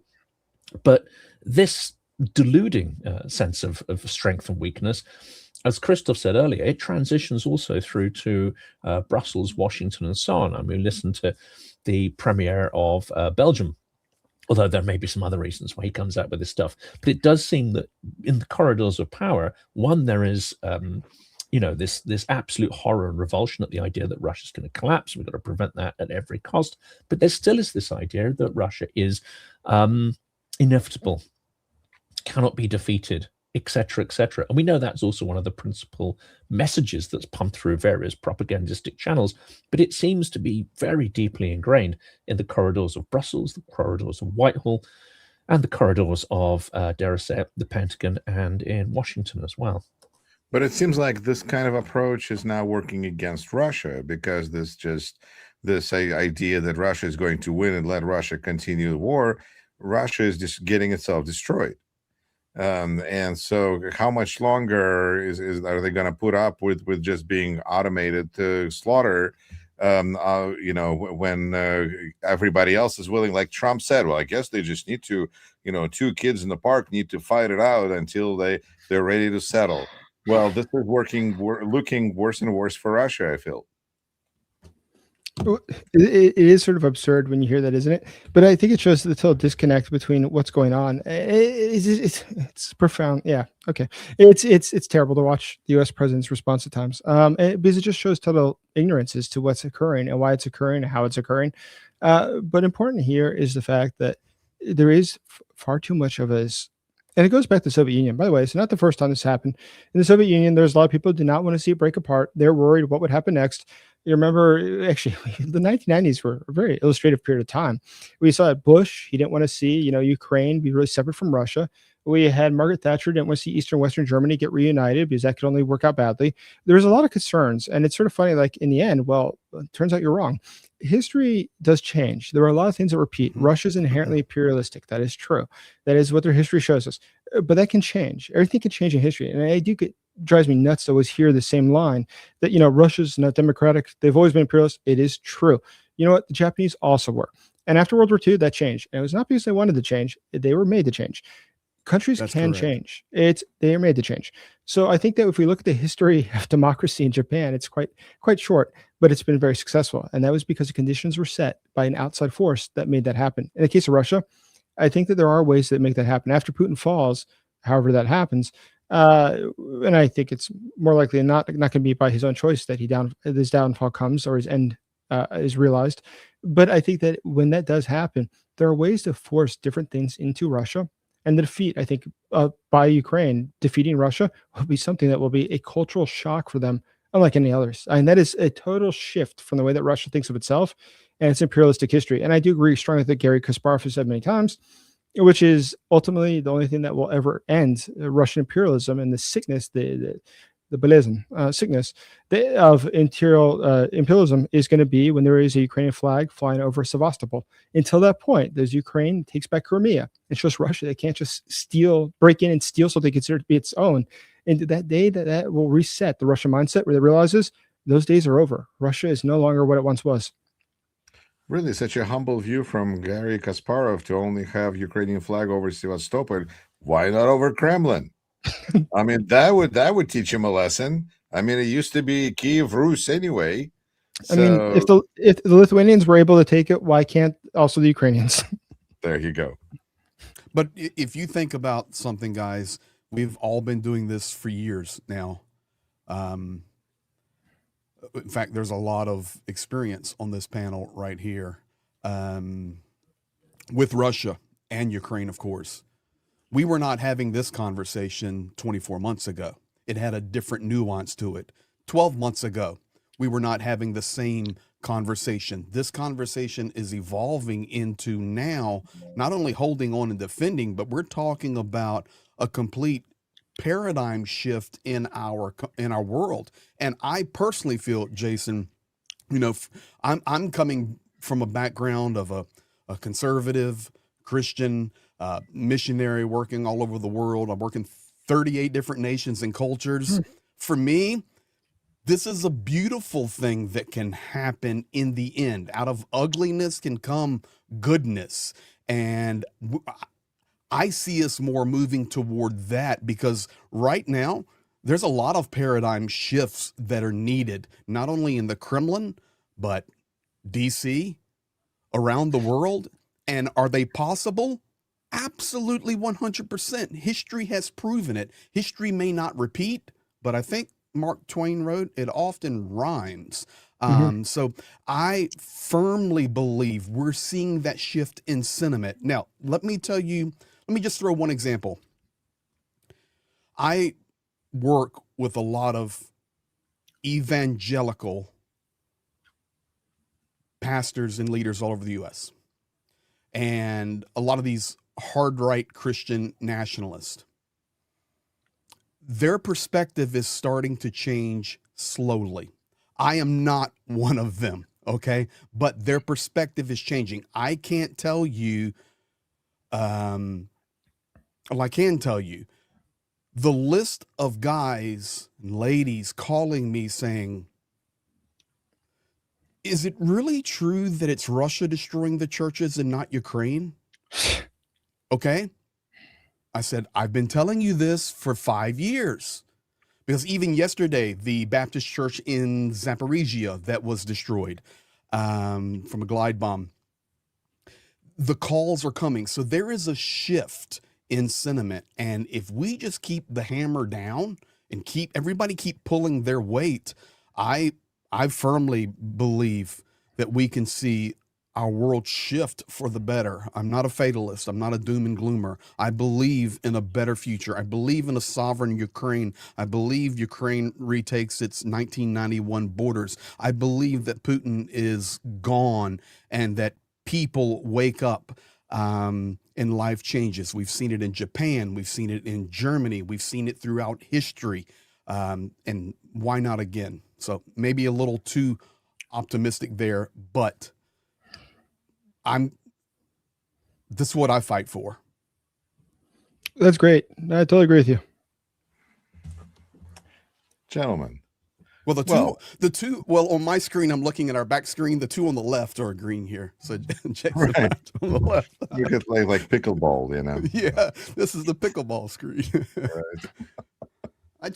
Listen, today, it was just a few minutes ago that Lukashenko put out a video that Belarus is 100 times the greater democracy than the United States and Europe. And he's been telling everybody that, and he wants to teach everybody that. I just translated it. It's going out on my afternoon video.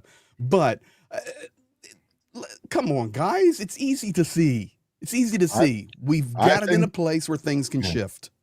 Lukashenko really needs to watch out, because we might stop providing him with the weight loss injections. So you better watch out what it says. I think they now have went to that was the free departing gift for Viktor Orban, was a lifetime supply of Ozempic after the election, and anyway, I'm just messing. Well, if the Russians are not going to be feeding him anymore, no, then it's a different situation.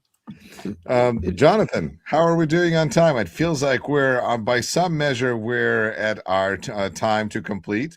By other measure, we're not at quite 4 hours. What are we doing? Do we have wisdom parting words and gifts and presents for our panelists, or what's going on? Let's do that. I think it makes sense to go around the room, as it were, just to follow what Jason said. Bolezn internally, chuma externally. That's Russian imperialism. It's awesome. For those who don't speak, it's the difference between illness internally and plague externally. It's a good quote.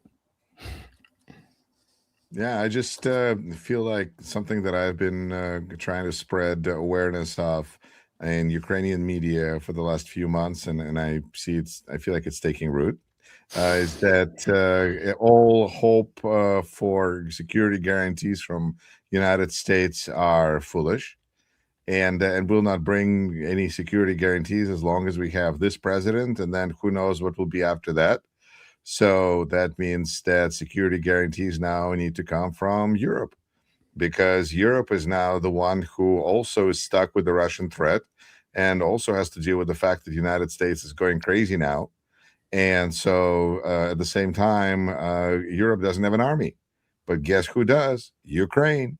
So this is like a really match made in heaven, because you have a combination.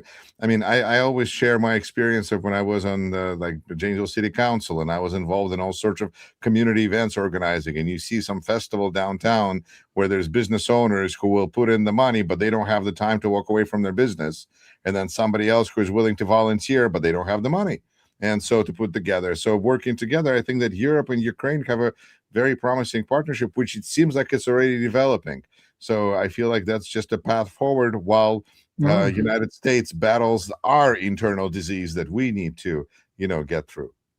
So absolutely agree with you. By the way, I just looked at the news again. I apologize, because I wish to correct what I said. It's not that Lukashenko said something. Ukrainian military intelligence shows that the Belarusians are building roads, temporary military roads, to the border of Ukraine that go around Ukrainian artillery positions, which they believe could be used in an imminent attack on Ukraine. So let me correct that. That's what it is. Thank you. Thank you. Well, gentlemen, I really want to thank everyone who is with us here now, but also everyone who was here with us throughout this experience. I feel like this was almost something that I started once here in Wisconsin called Community Coffee. I feel like that's kind of almost what we did here is, we got together, discussed the situation, and I feel like I learned exactly. Thank you, Greg. Right. And I just really like the vibe of this conversation. I hope we are able to continue this going forward. I'm sure we will, because why not? And thank you, gentlemen. I feel like the only thing that is missing, though, is we need some ladies here. But we'll work on that, because I'm sure there are important voices that we can have join this conversation, and it'll be even better. Otherwise, this was amazing as always. Thank you, Jonathan. Jonathan, Martin Fantastic. Lundstrom put in Great your to see chat. you all. Hey, Jonathan, 1 second. Martin Lundstrom put in your chat, I think, in response to what Jason said about the roads being built.